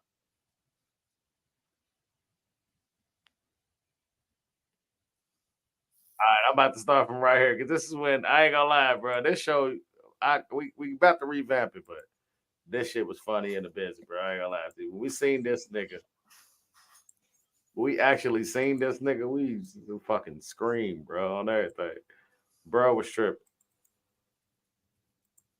Here we go. Populate the earth. Not me. I ain't saying that. I love talking to you. I'm just saying we do that. There we go. Hold on, I can't even. She was dead public serious. But I have moments that I be at home and I cry. I be worried. I just be angry. I just be like, fuck that. And I just be like, I'm ready to go. And then like I go through so many emotions over what's going on right now. And it's hard. Like it's hard, but if you're not feeling that way, or if you're not, you know, like contributing anything to the movement, then just shut your ass up. Yeah, for real. Sometimes it's best to shut the fuck up. That's easy. It ain't hard to do, you know. Like, watch this. 1, 2, 3. Hold on, I can't even. She was dead public serious. Cause I'll shut the fuck up and I gotta shut the fuck up. Yeah, period. Shit. Sometimes I gotta shut the fuck up just so I don't overreact and go crazy. Mm-hmm. Especially out here when you're dealing with these motherfuckers that act like they own some shit that they really didn't own from the beginning. So you looking at a motherfucker telling you to go back to Africa, ready to smack all eyebrows off their goddamn face, and you just, cause you at work. At the end of the day, this is our land. That's just facts. This is our land. And I understand the nervousness. I understand the intimidation. Yeah. I understand. Because we are mating with y'all daughters, producing a bunch of black grandbabies. They are giving them the swivel, making babies with your babies. Now get the fuck over it. Pecan smelling. That's what we doing out here. I mean, that's all right. We love the babies. Came to populate the earth. Not me. I ain't saying that. I'm not talking to you. I'm just saying we do that in numbers. Right. Facts. I get exactly what you're saying. We're repopulating this earth. They like to do it. They love to do it. That's what we do. So you old conservative white motherfuckers that feel like we're going to erase y'all race by having sex with your kids. Guess what, bitch? Hayes voice. We are going to erase y'all bitches by having sex with your kids. They get mad, bitch. That's what we're going to do. Find you something to do, motherfucking. Whine about it and get mad about it. That's what the fuck we doing, though. And it's happening. We're going to keep doing it. And you're going to keep getting mad. But you're going to still keep having black grandbabies. We're not going to continue to be oppressed, and we are not going to continue to help ourselves be oppressed. Like, we're not going to do it. We're just not going to do it. We're going to keep having babies with your grandbabies and shit. That's what our peoples do. We just overpopulate shit. Yeah, we do. Our kids ain't taught racism and all that old shit. They see it. They know about us. They know what we carry. But they still grew up with some kids that love to fuck with them that ain't got all that in them. So guess what? You right, Rico. They just gonna keep on running in your babies. And our babies is gonna keep growing up, running in your babies and running in your babies. So like I said again, if you're worried about us having overpopulating and then pushing y'all out of here because our kids and shit keep having sex with your kids, Hayes voice. They are gonna keep having sex with y'all kids. That is what it's gonna happen every day. That is one of the words. Get mad, bitch. That is one of the just words. Gonna keep having black grandbabies. And we're gonna keep having black babies.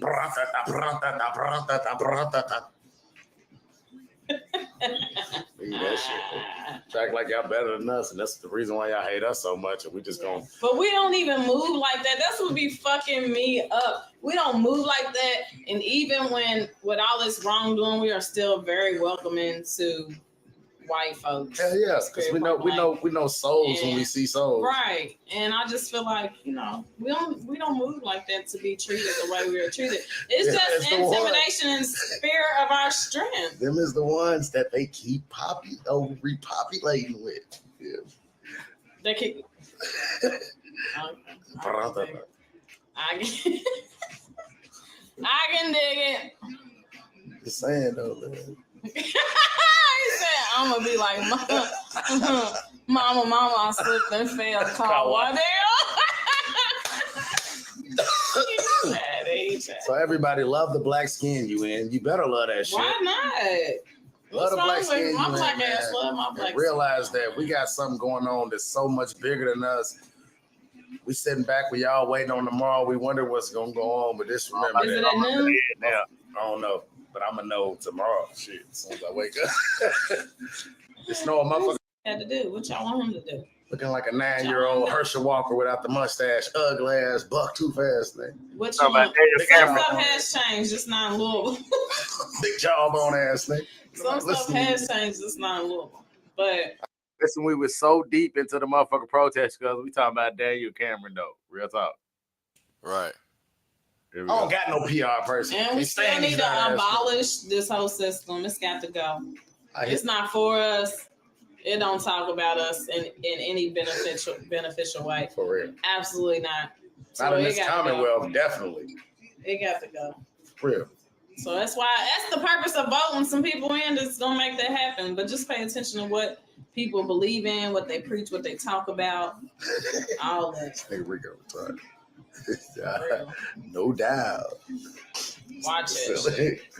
Hey, boy, your ass crazy. They trying to get us, y'all. Hey, trying to hit us with a motherfucking low hook. And then the high one, bang, bang. They trying to get us. I know y'all that bring this nigga out here that they never had a motherfucking shape up in his existence. For real. He still got the one he came out with, and it's balding. Come on, man. He don't care. He is not one of us. We've already talked about this. His hair running for governor too, ain't he? All tells it, okay? Chomo. He's not one of us. The nigga's a chomo. I got pictures. So drop them fouls, player partner. For real. Hey, cuz. Yo. During the COVID pandemic. It's something different when a female get on you, though. You know. Mr. Pope. The black man, they want you to think that you cannot, Mecca. Everybody else, but I have moments that I'll be in his shape up in his existence, boy. Hot dog. It looks like cuss is gonna come out at any moment. And, I can't believe the nigga. I'll just be shitty because the nigga try to talk to us like we was motherfuckers. Like we done. That is the thing that angers me most. Man, me too. Like, I don't like that shit. Like, pisses me the fuck. Don't, at any capacity, on any level, on any type of relationship, do not talk to me like I'm stupid. Look at him, where he is. Did y'all see? Look at his neck. Oh my God. That nigga had a whole bag of Taco Bell. Like that. I didn't peep that when I seen him on the conference. You motherfucker. Acid neck. Oh my God, it burnt here. They burnt it.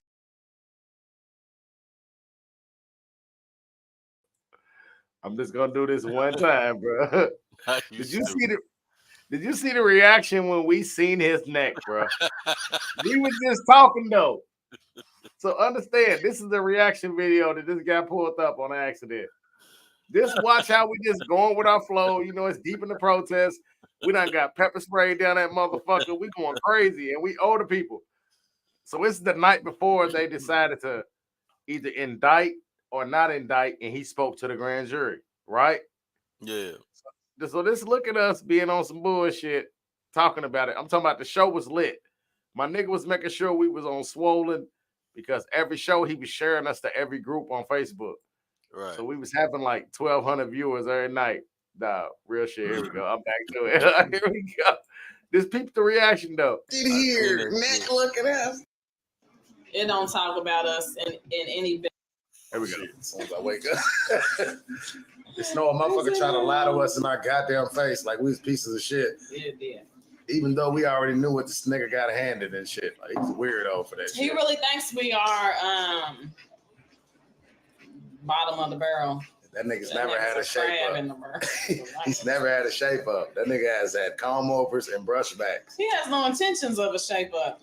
Oh, a 30-year-old white lady named Gretchen. That's his motherfucker. He's chill with that. That nigga try to come on act like he's mad at black on there with all that cockiness. Yeah, like he's mad at us or something. Bitch, yeah, mad at us for asking questions. But he said he was gonna protect the FOP, and he meant that, and that's what he had to do. What y'all want him to do? Looking like a 9-year-old Herschel Walker without the mustache, ugly ass, buck too fast thing. What you want? Some stuff has changed, just not in Louisville.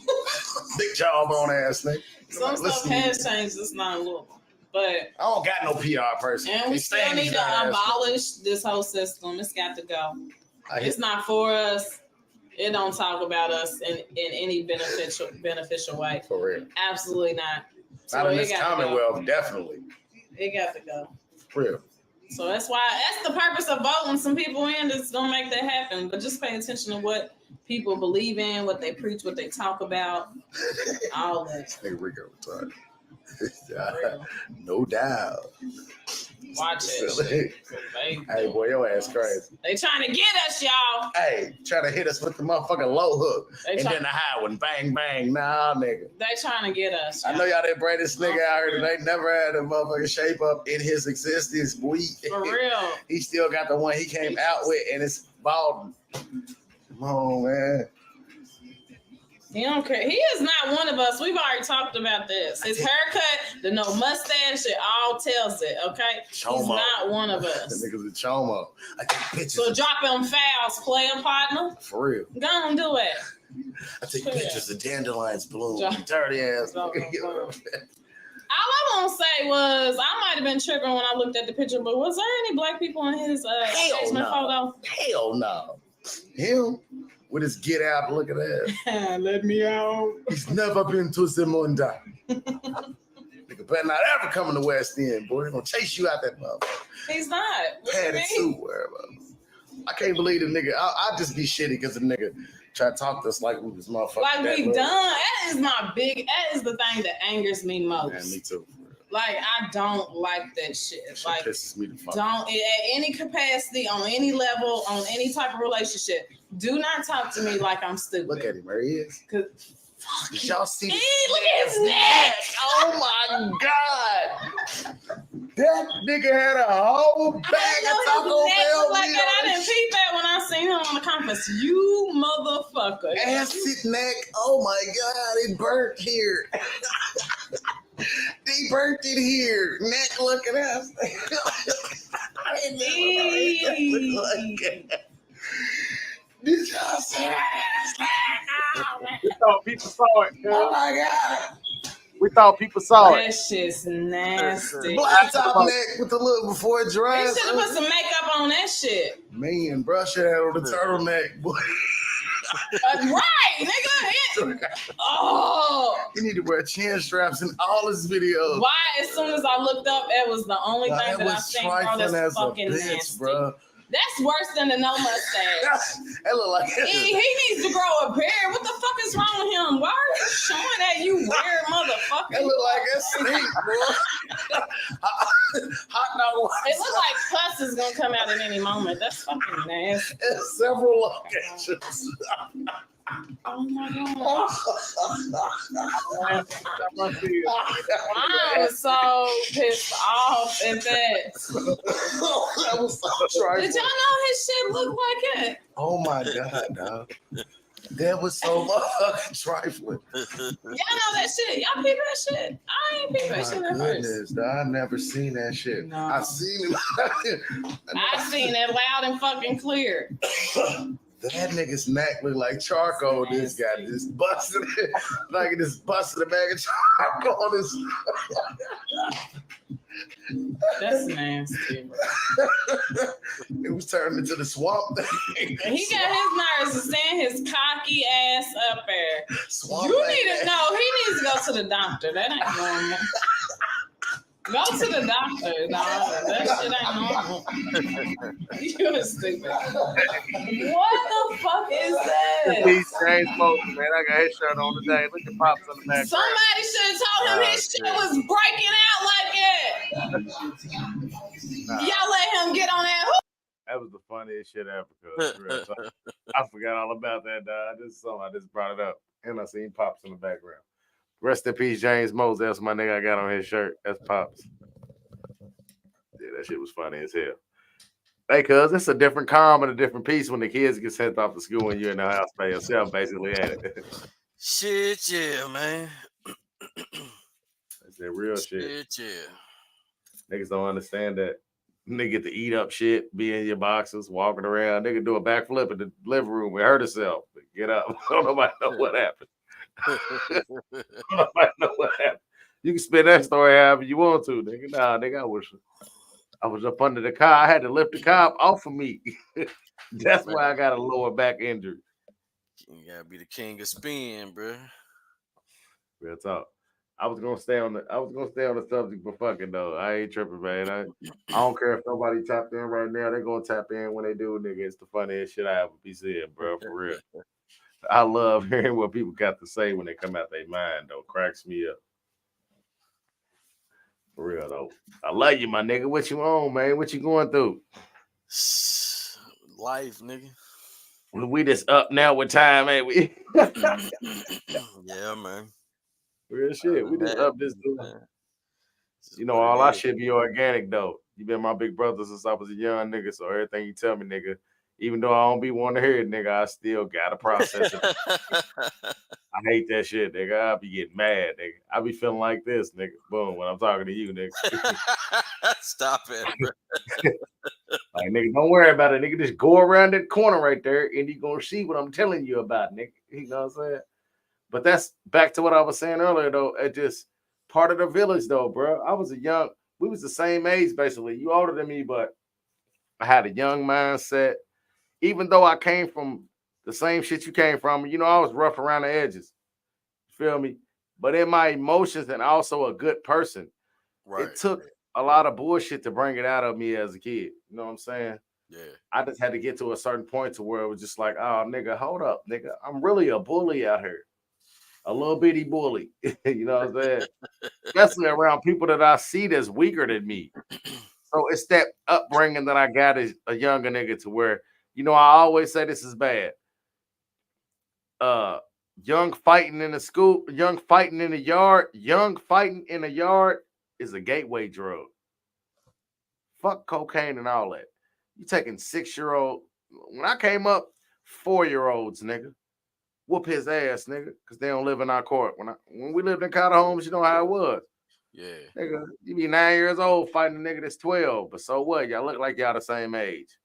Fight in the yard, nigga. You better fight back. But that's a gateway drug. That's a gateway drug to a life of violence. It's not normal. It's not what we in our 40s now, so we know it's not normal. I can't go to work and then everything I hate about a motherfucker and what they keep saying, I just get the beating on his ass. Yep. I'm going to jail. And now my livelihood of how I get my money is gone. And now I'm just basically a statistic trying to dig my way out of a hole that I would never be able to dig my way out of because now it's systemized. You hear me? Yeah. For real. But then you had to ask yourself, though, man, like that type of upbringing, man, it bred a certain type of individual. You know what I'm saying? Regardless of how it continued to affect you as you grew into an adult, but it bred a different type of individual because a lot of us started growing up and realizing that shit wasn't normal. But then now you got a whole generation of young men that won't even go out in the front yard and fight.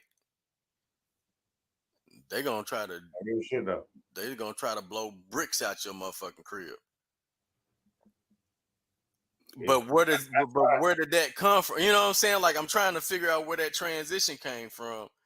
I mean, I get it, but at the same time, it's still kind of it's one of those what is that? It's kind of elusive. You have full understanding of how it got there, But the whole thing that's eluding you though is that point. At what point, you know what I'm saying? At what point did that transition happen? You feel me? Because it's the imagery though. We visualize everything. So you got to think It's in your face. our biggest influencers. So let's talk about influencers. Yeah. Let's talk about the black community on our influencers. Our biggest influencers is Michael Jordan, name brand shit that I probably can't even name right now.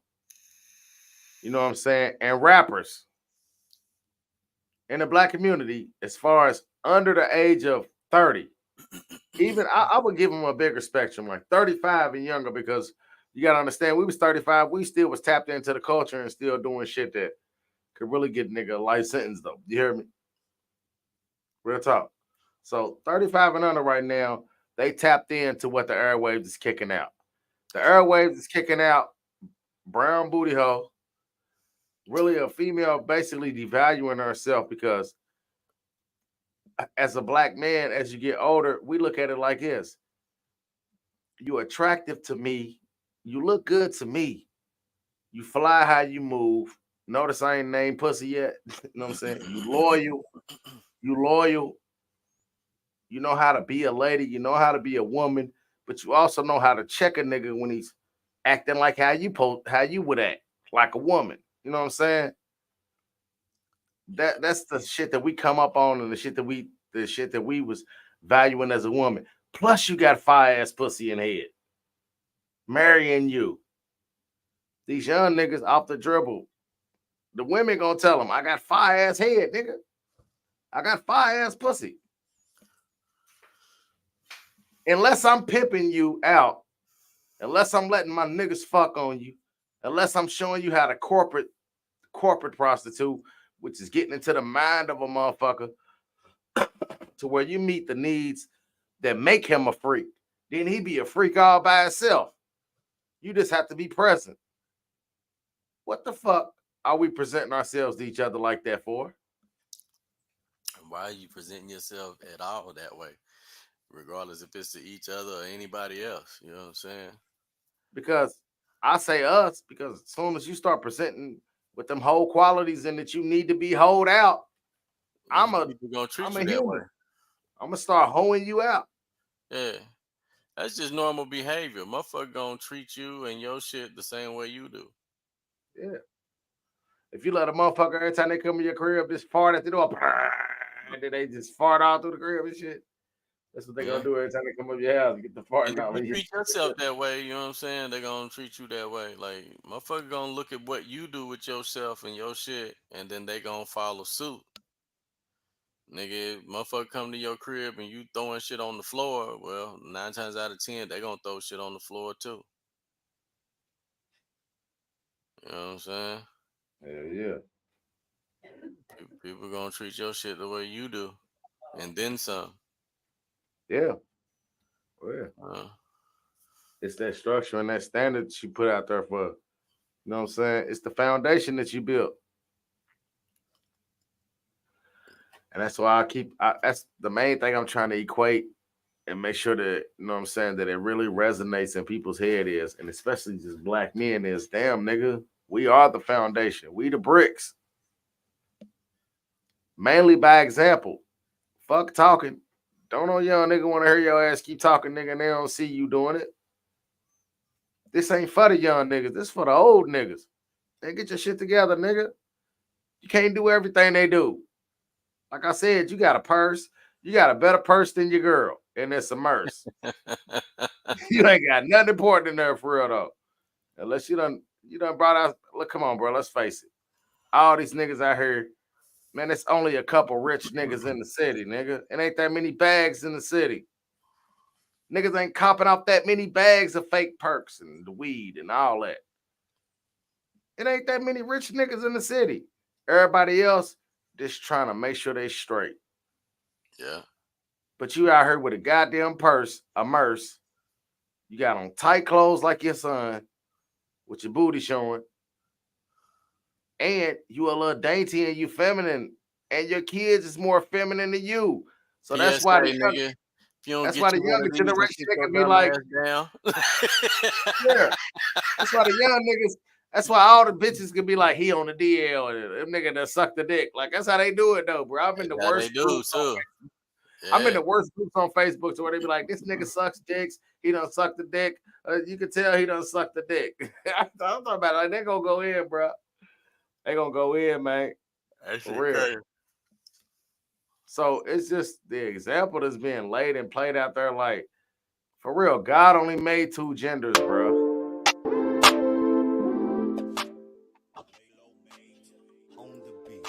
He only made two genders, bro. He didn't make 3 or 4. So, I mean, we ain't trying to do no bashing or nothing, but you gotta assume the position sometimes. The roles is laid out there for you. Everybody want to go against the grain, but some things you can't go against the grain for though. This is the natural spectrum of life, bro. Cause in 2023, we're gonna see niggas out here having babies. No, not 2023. I'm sorry. In 2043, if we alive, we're gonna see niggas out here having babies. I don't Grown know ass if I niggas. want to see that shit, bro. We're not gonna see it personally, but we're gonna see a nigga that had a baby and everybody else seen it. Like, bro just had a baby. Like, for But real. look, man, It's gonna be cool. As far as the whole gender shit, I mean, hey, but whatever you do, that's your business. But listen, at the end of the day, and I'm just gonna keep it all the way a buck. Man, don't expect me to be a part of your motherfucking delusion, man. Like, you know what I'm saying? Like, I ain't gotta be a part of what you got going on. Just if that's what you want to do, go for it. But don't expect me to don't expect me to have to be a part of that shit. Like, I ain't gotta be a part of what you got going on, man. Like, I'm not a fan of your shit. if I don't see you as that, then I don't see you as that. Just like you might not see me as a spectacular motherfucker. You know what I'm saying? I ain't trying to force you to see me that way. So don't hit me in my mouth. I see you, and that's what it is now. I ain't gonna disrespect you or nothing. That's your business. You do you. But I ain't gonna keep calling you bruh. I ain't gonna process it in my mind to get it down to the algorithm of my brain travels to where I keep calling you bruh. I'm gonna keep calling you sweetheart if you're a woman. Man, I'm telling you, it's shit different, bro. I can't do it, man. I ain't ready to go through all this hassle of trying to figure out what you want to be known as. Look, I want to be known as shit too. And you ain't catering to me. I ain't catering to your motherfucking ass. Fuck you talking about. I wanna be known as a millionaire, bitch. You feel me? I want to be known as some shit too. I can't execute that shit though. Hey, cuz I want to be known as a millionaire, but I can't execute that shit though. Hey, you want to be known as a man? Yeah. Hey, you want to be known as a man and you a girl? You really can't execute that shit. You want to be known as a woman and you a boy? Hey, nigga, you can't. That's how I'm talking. Hey, nigga, my name is Latricia. Hey, nigga, you can't execute that shit. Hey, if that's your name, that's your name. Fine, whatever. No, I ain't trying to. Yeah, I feel you. But I'm gonna keep it all the way a buck with you. I'm okay with being known as what I want to be known as around the people that want to agree with that shit. If they don't agree with that shit, they don't want to agree with it. Right. That ain't Real my talk. problem. That's their shit. So look, so now I can understand both sides now. See, when you say that, you gave me a broader perspective on how I should look at it. Because look, Jack went too. What if I'm around nothing but guys and I'm like, my name is real ass nigga? Hey, you said enough. Most of them niggas gonna call you that shit though. Hold up, no. And it's one nigga out the crowd, and I'm looking good, and I'm feeling how I'm feeling. So I got a little extra testosterone going on. He's like, bitch ass nigga, I ain't never calling you real ass nigga. I'm fuck around and act off emotion, and me and this nigga got the scrap. We got the bump. I ain't gonna lie to you. We got to get to it. You know what I'm saying? So I can understand somebody that feel like, you know what I'm saying? Like, you don't call me Latricia. Nigga that switch characters from a dainty female to a nigga like, nigga, you gonna call me. Nigga, you gonna call me Latricia, nigga. Hey, you know what I'm saying? I can't get mad at him though. Real talk. It ain't no different than having a nigga say, I ain't never calling you bitch. But I ain't never went across that though. Like, but if I would go across that, if I be like, nigga, nah, my name's real ass nigga. And then I say it to a nigga I done got into it with, he go be like, nah, you a bitch ass nigga. You know what I'm saying?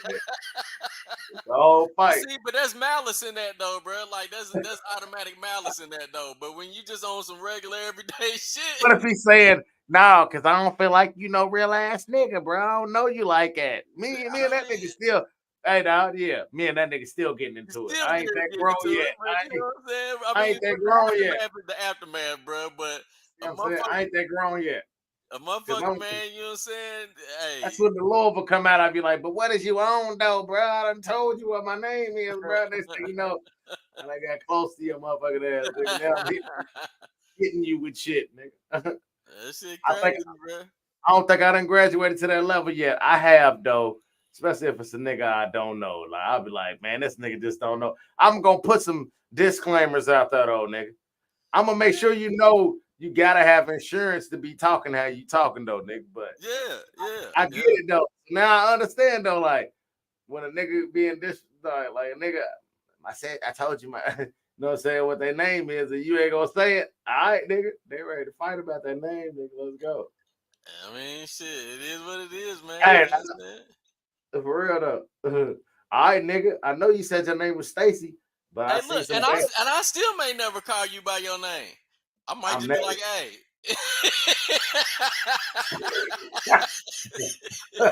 Hey, just see your name was Steve, and you change your name to Chanel or something. Like, hey, nigga, I'm not never saying that. And I'm gonna be like, hey, nigga, quit playing with me, bro. You know, I don't even know that side of you. So, you know, you just, it was just one of them things where it's like, you know, I ain't gonna disrespect you, but I ain't gonna, if you don't want to be called something, you don't want to be called something. All right, cool. But guess what don't I can truly expect me say to though. read your mind and know that shit off the rip when I see you, because I don't know And what this the is fuck where you want to be called, because I don't know you. So sticking to the theme of the show, we have to humanize the black man. Like if I'm in a situation like that, and your name is Jeffrey, but you want me to call you Jamisha, I'm gonna respect the fact that you're a black man. And I think that might be offensive. That's probably gonna be offensive to you, but I'm gonna humanize you as the black man. Yeah. I'm gonna humanize you from a point of we got the same skin. So if that's how you want to live in it, that's how you want to live in it. Just don't expect me to be in your house like that. You know what I'm saying? When I say in your house, in your mindset, because I'm not gonna put my brain in your mindset, yo. Yeah. Because I just don't see it. I don't want to be part of your illusion. You did. And be accountable for the responses and the reactions you're gonna get, and the real opinions you're gonna get based on your decisions. And then I can respect how you feeling though. Real talk. I can always respect it though, because I'm not a confrontational person when it comes to preferences. That's not my thing, but I love to, you know what I'm saying? I love to be the devil's advocate and bring out the funny side of it though, because this shit funny as a motherfucker though. It's just be funny, bro. Life is funny, man. You know what I'm saying? That saying that they used to give us when we was kids, bro. The same thing make you laugh, make you cry. Dog. That's the realest shit ever, like a bro. motherfucker, boy. That's the realest shit ever. I be in tears as I'm crying and I'm fucking laughing though. You know what I'm saying? At the same time though. Yeah. Hey, cuz, did you know what my word of the day was today? What's up? Degradation. Degradation. Degradation was the word of the day. I'm running shit back, you know what I'm saying? Just because I had to tell niggas what it is. You know how it's spelled, but it's the condition or process of degrading or being degraded. Yeah. So as we talking about that, we're expressing opinions and how a person's gonna react when they have a free mind. It ain't like niggas being degraded or trying to degrade nobody for what they choose in life. That's right. Like you said, you can choose the skin you want to be in. This my thoughts is you changing up the creator's design a little too much. And it's a fine line with that, because nigga could say changing up the creator's design just because he shaved. Yeah. It's because he cut his hair. It's because he get a shape up. I understand that. But when you understand the way that organs move in the body and what it's used to do, and that you're here for a purpose, why the fuck would the creator give a nigga with a dick, a female with a pussy that can make a baby, if we were here to make babies? Listen, bro. Here's a perfect example. Okay. in my opinion. All right. At the end of the day, nigga, if you drive a Ford Taurus and you pull up in my crib, nigga, Right. and I say, man, this is a nice Taurus, and you look at me and tell me, nah, nigga, this is a Bentley. I'm gonna look at you and say, hey, if that's how you feel, that's how you feel. But nigga, that motherfucker on the back of this motherfucker, it say Ford Taurus, not Bentley, nigga. I'm just gonna put it out there like that. It is what it is, and if that's how you feel, that's how you feel. But while I'm in this motherfucker, in my mind, it's still a fucking Ford Taurus. You can think whatever you want to think on your side of the car. You like next to a Would you motherfucker. classify that as delusional? Is that I ain't gonna delusional? classify it as shit. That's what you All feel. right. So look, that was your instance. So I'm saying, Yeah. like, say a nigga that ain't never been around his kids or nothing. He pop up every now and then to see him and tell him, like, I love you. What your mama doing? And the mama keeps saying, this nigga's a piss poor parent. He ain't shit. I barely see this nigga half the time. And he's a good ass parent. Is that delusional? That's what's going on in his mind. I don't know what that No, fucking cuz. term Hold is, on. bro. Listen. No, cuz you have to I'm not a marry doctor. something though. Look, You have to no, marry. listen. Is that delusional in the definition of delusional though? That is the definition of delusional. If I had to guess, you know what I'm saying. But I'm not I'm a about to doctor, look it so up. I ain't trying to I'm diagnose a about to look it motherfucker. up. I'm about to look up the definition of delusional. All I'm saying is, when you pull up and you roll that window down to holler at a bitch, don't get mad. When she don't want to believe that shit a Bentley neither, nigga. That's Hold all on. I'm saying. Here's the definition of All I'm delusional. saying. Here's the definition of delusional. Characterized by why is it so funny, girl? Because everybody know that motherfucker ain't no goddamn Bentley, nigga. You making me laugh. You making me laugh, cuz I just wanna Everybody want a nigga driving that motherfucker. I just want to do the definition of delusional though. Can I do that, please, sir? Yeah. All right, here we go. Hey, now you crazy. Cause look, fuck. I want to say the definition, but look, I done told several people of a different gender that they delusional. And when I break this definition down, because I already speed read it, I know I was right and they was wrong. All right, here we go. Delusional. I want to show y'all the stress marks and everything to make you accent the word because they got Lou like zoo in this bitch. For real. Yeah.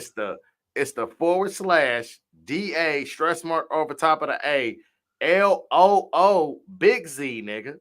With the stress mark over the 2 O's with an H nigga. Delusional. And they got the forward. Real talk. There's the definition. Characterized by or holding false beliefs or judgments about external reality that are held despite incontrovertible evidence to the contrary. Incontrovertible. That means you said you didn't kill this bitch. Somebody must have choked her, but you're on camera shooting her in the head with a gun. I don't know if that's how you pronounce it, because I gotta look that word up too. Incontrovertible. That's how I'm gonna read it. Evidence to the contrary. Typically as a symptom of a mental condition, hospitalization for schizophrenia and delusional paranoia. Damn. Yeah, nigga. That was weird. They said a mental condition. Yeah, it is. God damn. But you know, and there's varying levels of it, bro. I just feel like you crazy if you're delusional though. It's my bad. I'm not a doctor. Check this out though, cause like a motherfucker could let's say a motherfucker you have a nickname, right? Yeah. And then based on that nickname, they have met people, gave that name, this, that, and the other, and now they've taken on a whole nother character. That's also a delusion. Yeah, you're right. You feel what I'm saying? Like, so there's varying levels, and they may not even have a medical condition. It's just that you have created a duality for yourself. That's all it really is. Yeah, I got diagnosed with four things, and they was basically about the personality: multiple personality disorder, bipolar disorder, uh, anger. It was an anger. It was something that had to deal with anger, and it was something that had to deal with like ADHD. And I walked all the way to Margarita Mondays, nigga. I was crying and everything, nigga. I was fucked up. But then I told the lady, I was like, that's what kind of makes me an entertainer sometimes.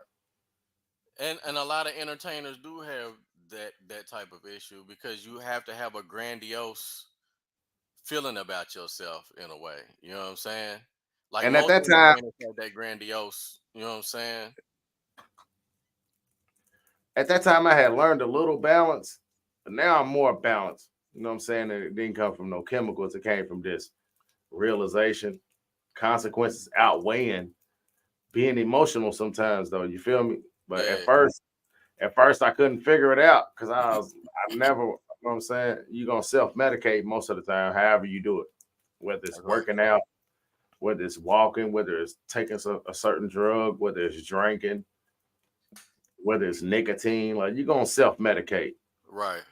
Anything that makes you feel better when you're going through something. So that will basically be described as a mental illness. You know what I'm saying? Yeah. All Yeah. the things I named, the four things. But once I don't know. It's like once the realization came in that you have to have a thought process with everything. You have to have a thought process with everything though. You have to walk with premeditated steps. Right. You know what I'm saying? Any nigga that like the law is a motherfucker. Cause guess what? I'm already thinking if I feel threatened by you that I'm gonna kill you, nigga. So if I got this gun on me, it's getting pulled out and I'm gonna shoot you. That's a premeditated murder, ain't it? Yeah, to some degree. By the letter of the law. You know what I'm saying? Well, it depends because it's one of those situations where typically premeditated murder is when you say, okay, I I see went Gene back. over there. I Yeah. don't like that nigga. I got this gun on me. I'm gonna go kill him. That's typically premeditated murder. Now, Only when it's only a random described situation, though, it may not be classified as premeditated murder, but it can still be murder. You know what I'm saying? if it's case law, I guess. You know what I'm Yeah, saying? you know what I'm saying? I mean, if we talking case law, you know what I'm saying? Like a premeditated murder is a murder that you thought about that you was gonna do specifically to the person that you did it to, and you went and carried out that action. You planned it out, you Yeah. thought it out, and then you went and carried it out. But to randomly walk up on a motherfucker or to randomly bump into a motherfucker and then you have an altercation and then you kill them, it still may be classified as murder, but they really can't say premeditated. They can though when you it's the person that you've been getting into it with, and that was That what was on yeah, your mind yeah, when you yeah, went they out can. Yeah. to the Now that becomes scenario. a technicality. Yeah, that's a technicality. But yeah.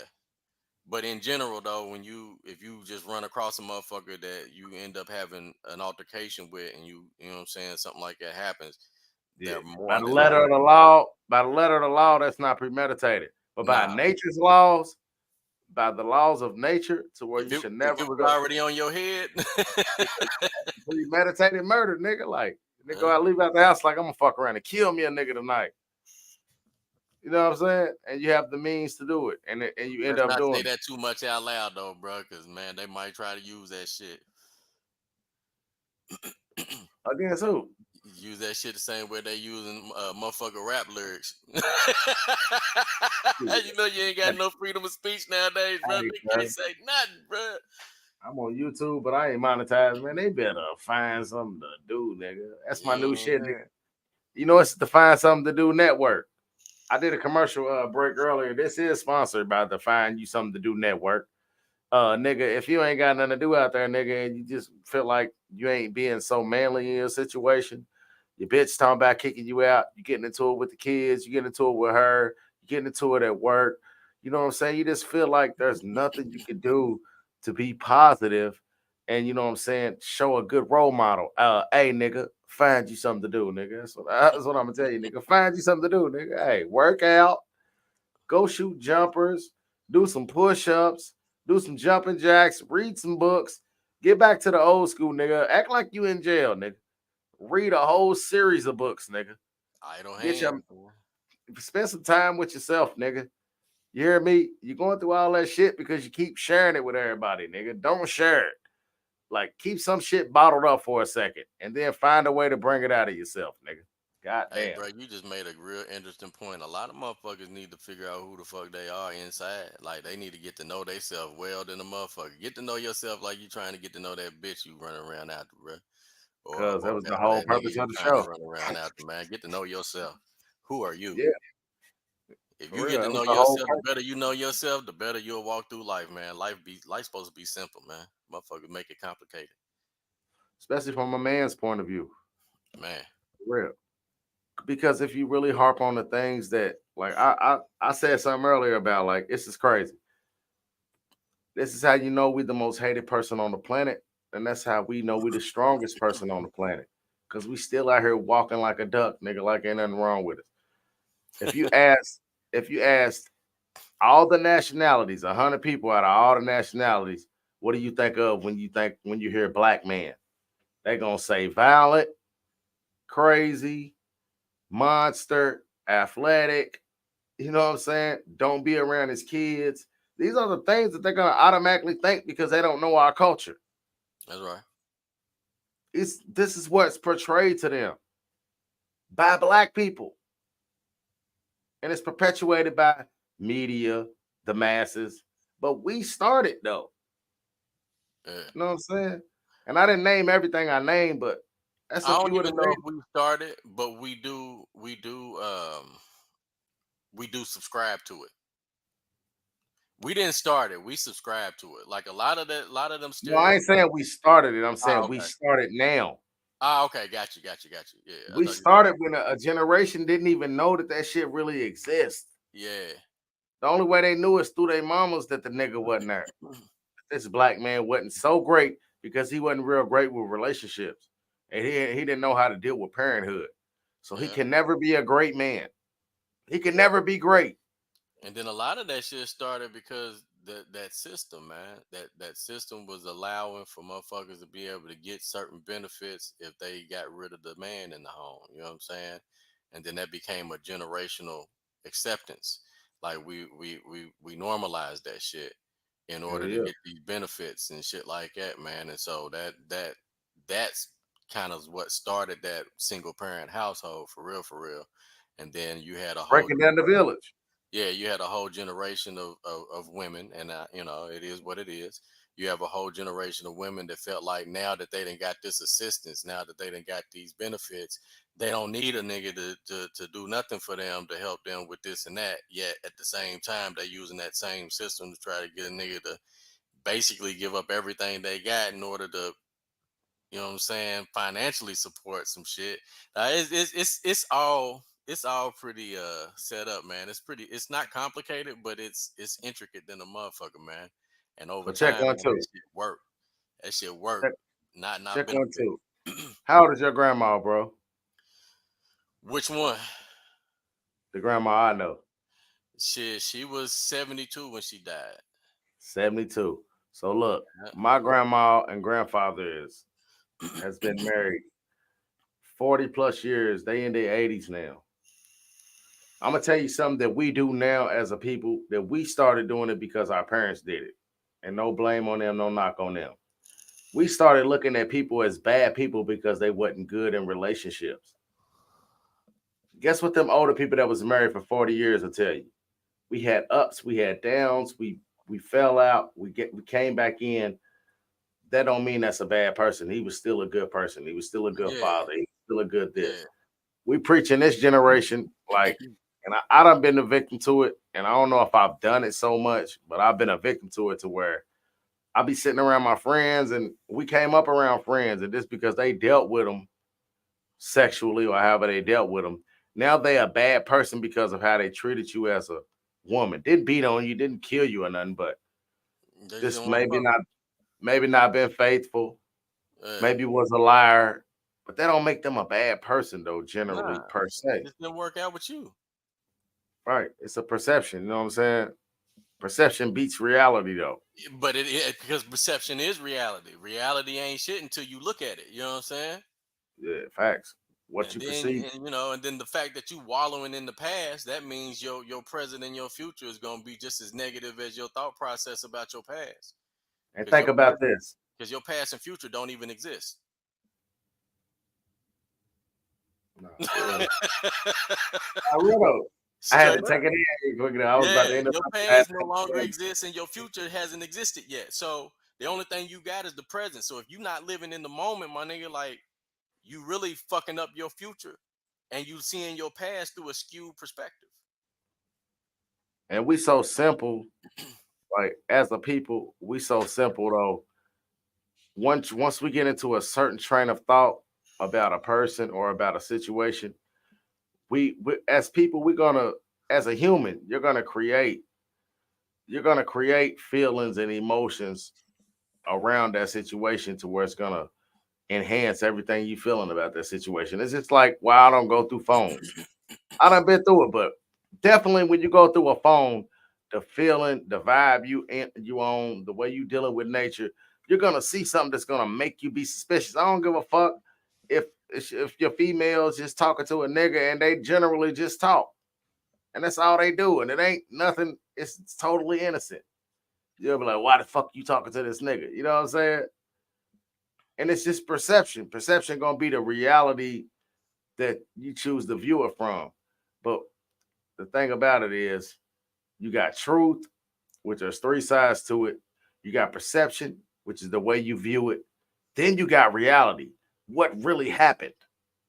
That's right. I could get into a fight with a nigga and he break everything right here. Like the doctor told me, everything right here is broke.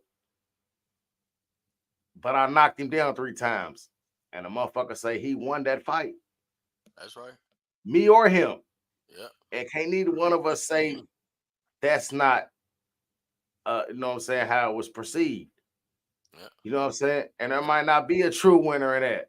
But That's if that right. nigga don't got no black eyes and he don't got no marks or no blood, and I was punching on him like he failed a couple times, but he broke all of this. Reality is I lost, goddamn. My face hurting and turning all them colors as he heals, nigga. I Hey, but lost. that Nigga. also has to do. But you know what else though? Cause look at it like this though. Look at it from this perspective, and see this is how perspective changes things. If you was in a ring, you would have won because the knockdown is gonna get you more points. Scoring points, yeah. You understand what I'm saying? So I mean, it's all about you got But to I have still context to lost to me though. yeah, I in your still lost mind, you to me might have though. lost. Because if this nigga got on gloves and he broke everything up in here, nigga, I still lost. But bro, that happens all the time though That's how in life boxing. goes. You know what I'm That's how saying? no, cuz break it down to a check, getting one weekly or every 2 weeks.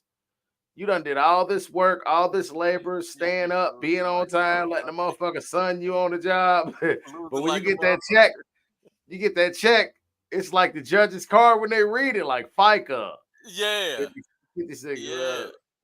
MSD. However, and then you like, nigga, I didn't even feel them punches. I won. How are they still taking away from my victory? Yeah, man, I'm telling you. Hey, that was Bill's one-on-one broken down. I will expand a little further. Nigga, life is you're gonna work, you're gonna grow up, and then you start adulting. And then you're gonna wish you ain't an adult no more at times through your life. That's what you're gonna wish. You ain't an adult no more. Especially when them bills is kicking your ass and you might be straight, but them bills is winning though. I ain't gonna lie to you. And you just keep punching They and you always punching the ass and you throwing and you dodging and throwing and dodging. But guess what? You still ain't win the round, nigga. they don't stop. You still didn't win the round, nigga. You talking about heavyweights back in the G? Jack Johnson, they said they nigga used to fight 99 rounds. That nigga ain't never fought a lifetime. Man. When you fucking with the shit that gives you the amenities that God didn't afford you. God didn't say let there be light so they can be a LG and E. He said light with the sun, nigga. You hear me? God didn't say let there be running water so you can shit in toilets. You feel me? Think about that mindset though, bro. What type of mindset do you have to see the sea? something you cannot contain, something that you can't even, you know what I'm saying, and say I own that. Plus that Imagine the motherfucker. mindset you have to say that, bro. Plus that motherfucker will show you that you're not dominant when they get angry and you fucking You with that feel me? motherfucker. You feel me? Like you gotta to have the mindset to look out at the ocean and say I own this. The Yeah. mindset you have to have, bro. It's Until you ridiculous. get man, that's a bad motherfucker. To say, look, cuz to say that I know I'm the smallest thing in my universe, not my world. Yeah. What's bigger than the universe? I don't know. What's the word that's bigger than the universe? As far as we know scientifically, I don't know if there is one. A All right, nigga, multiverse. I'm gonna invent a word. So to know I'm not bigger than nothing in my mega universe, that means 50 universes, 50 million. We're gonna do it like how they do it. 50 million light years worth of universes, goddamn it. You know, I'm like an ant. But to tell myself on this one little bitty pill that I'm on out of, so we got to do it for the younger generation. I'm a perk 30. And this nigga just copped 17 million perk 30s. I'm one perk 30 out of the 17 million perk 30s. But there's 3 perk 30s around me. And I'm going to control everything in the bottle with these 3 perk 30s.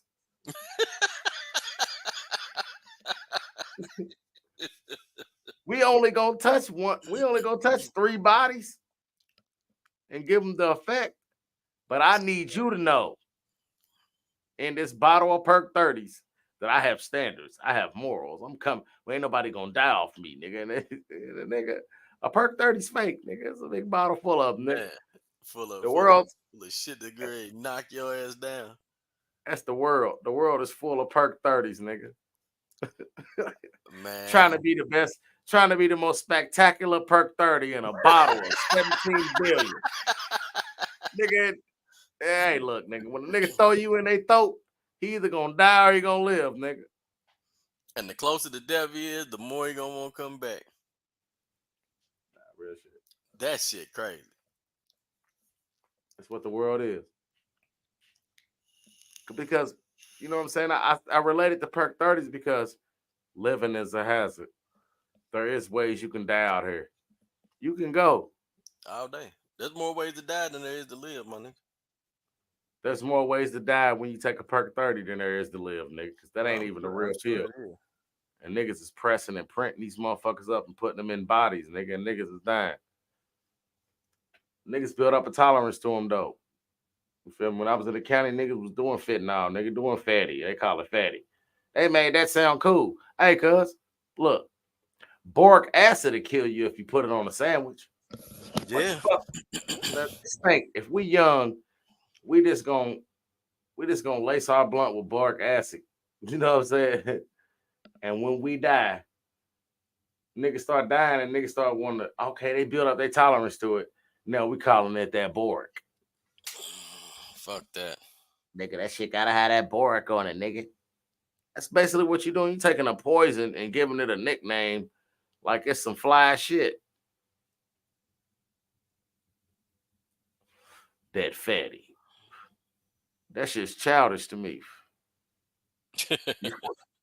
You freezing up and shit, boy. I don't know what's going on with your program, but I'm still in the Hall of Fame back here, though. You hear me? Mm-hmm. I don't know what you're going through. You about to make me change it up now. I feel like I'm giving you the voodoo. I feel like I'm giving you the voodoo. It's nighttime for me, anyways, in the city.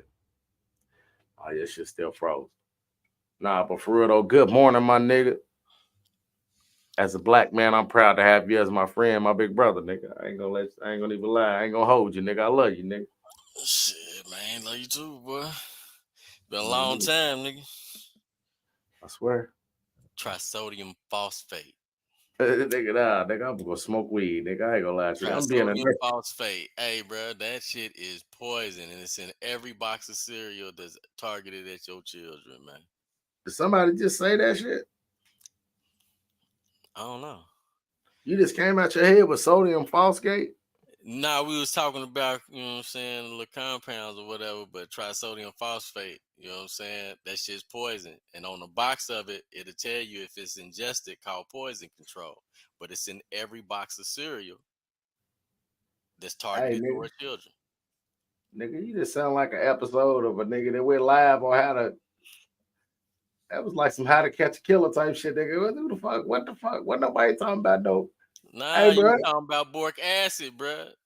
you feel like, And but I feel like just you out of, but you know what I'm saying? Just out of feel like some you real thought shit. about that though, cuz I feel like Just you'd been having that on your mind though.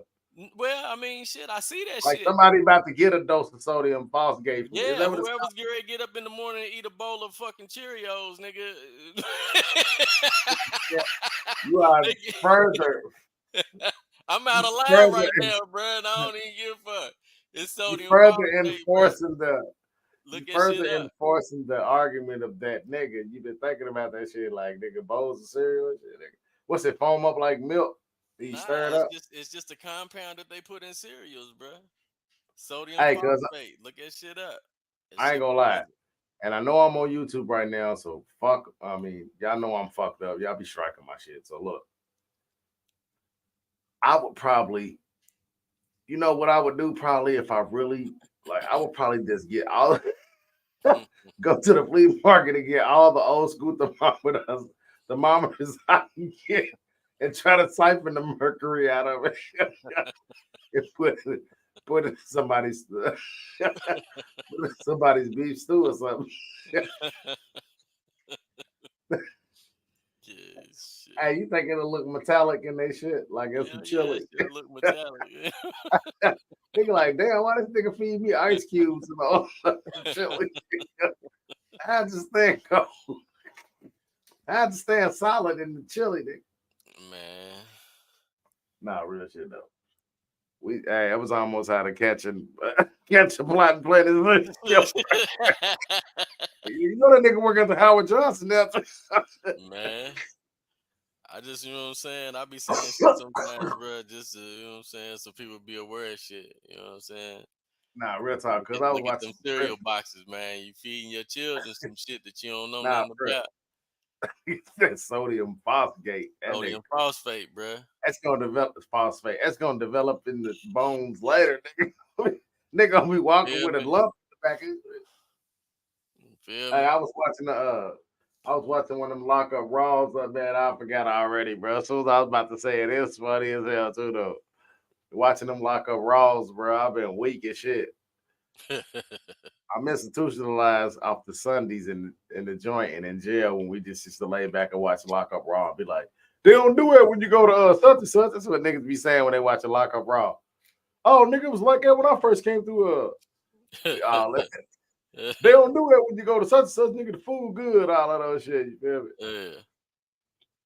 I was watching that shit, hey, man, but I was watching it's a little series I started watching this on the Calamari channel or whatever. And it's Alright. kids that got locked up when they was juveniles. A lot of them didn't really have big sentences and shit, but they had to stay. You know how when you get locked up in Indiana, nigga, it's Indiana. Yeah. And they go on to Wabash and you know, the little facilities that take kids. Yeah. Yeah. And man, I ain't gonna lie. Some of those, I'm gonna send you a link. A lot of them stories bring tears to a nigga's eyes, bro. This shit, when I first started watching it, it was probably about 10 years ago. I've been out, nah, it ain't 10 years, about 7 or 8 years ago. Because I only been out 9 years. That's crazy, ain't it? 9 years, nigga. But I was watching that shit and watching them kids go in that system as kids and come out as adults, bro. But some of the little young niggas, man, like it'll have you crying, bro. Them little young niggas, you could tell they was just really in a fucked up position, man. Like Yeah. couldn't handle shit that we take for granted, man. Like that we'll be like, nigga, you ain't crazy. They wasn't crazy. They just had mental health issues and they really needed that help. And then us as black parents, the father and the mother, none of them knew what to do, man. Like they turned them over to the system basically. And the system gonna systemize their little ass and make them be comfortable being prisoners. Yeah. I'm saying there's really Make them no be comfortable being slaves, bro. yeah, it really wasn't no reform or no rehabilitation in it, but people that actually took part, I ain't gonna lie, people that actually took part in the shit that really can evolve you as a person, they seem to fare better in life. But they was doing the recap. That's why I started watching it again. Like it's 2023. They did a recap. A lot of them niggas are serving 10 years, 15 years, killed themselves. Yeah. You know what I'm saying? Murdered somebody, double murders. Like it's crazy, bro. Yeah. It's wild. Shit. Well, man, I got to slide, bro. I gotta. I'm about to slide too, man. Meet some people, man. I gotta get this inspection done so I can get people's in this little spot.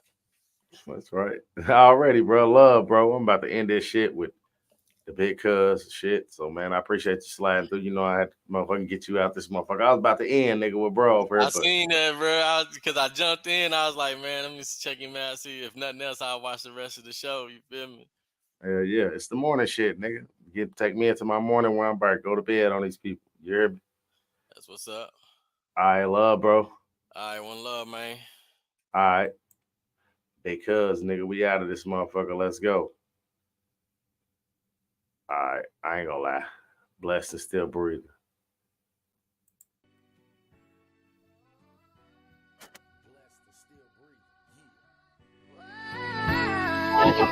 Think back of all the things we went through in this life, all the tragedies, all the ups and all the downs, the obstacles we overcame. All I can say is I'm blessed. You know what I'm saying? Young and going pretty, boy. Realville. Came up in the Realville. The real village. Maybe we didn't want for nothing. Nah, not the teaching. I'm just saying though. Walk with me.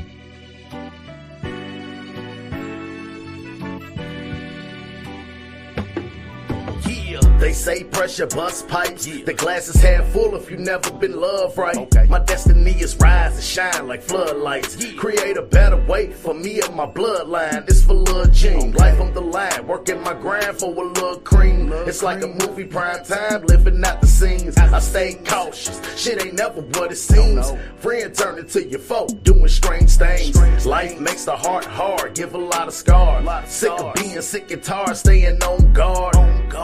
But I'm blessed and still breathing. Trying to stay strong cause my neighborhood's grieving. Surviving through killer season. Senseless murders got the babies out here bleeding. That's right. I'm a father that ain't leaving. I'm blessed and still breathing. Blessed and still breathing. Surviving through killer season. Blessed and still breathing. I'm blessed and still breathing. Coming out the trenches, couldn't see it. Begging for my soul to be saved cause I need it. Past times getting caught up the deepest. Me against the world, let me know I wouldn't be shit. Opportunity to win, I'ma seize it. And though my soul's bleeding, I'm blessed and still breathing. Surviving through killer season. Blessed and still breathing, I'm blessed and still breathing. Coming out the trenches, couldn't see it. Begging for my soul to be saved cause I need it. Past times getting caught up the deepest. Me against the world, let me know I wouldn't be shit. Opportunity to win, I'ma seize it. And though my soul's bleeding, I'm blessed and still breathing.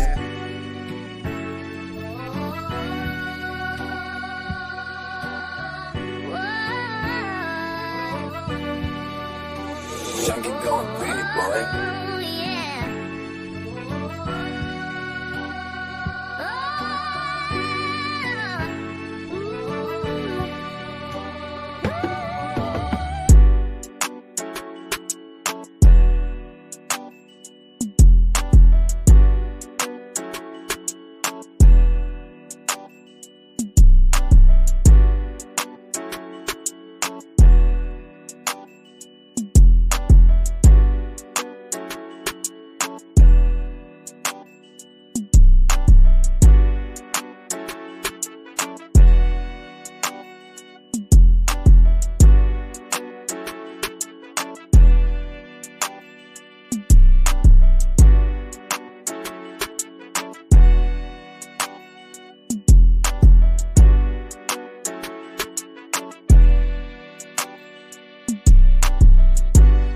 Surviving through killer season. Blessed and still breathing. I'm blessed and still breathing.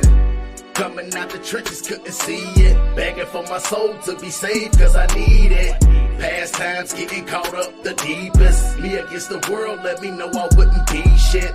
Opportunity to win, I'ma seize it. And though my soul's bleeding, I'm blessed to still breathing.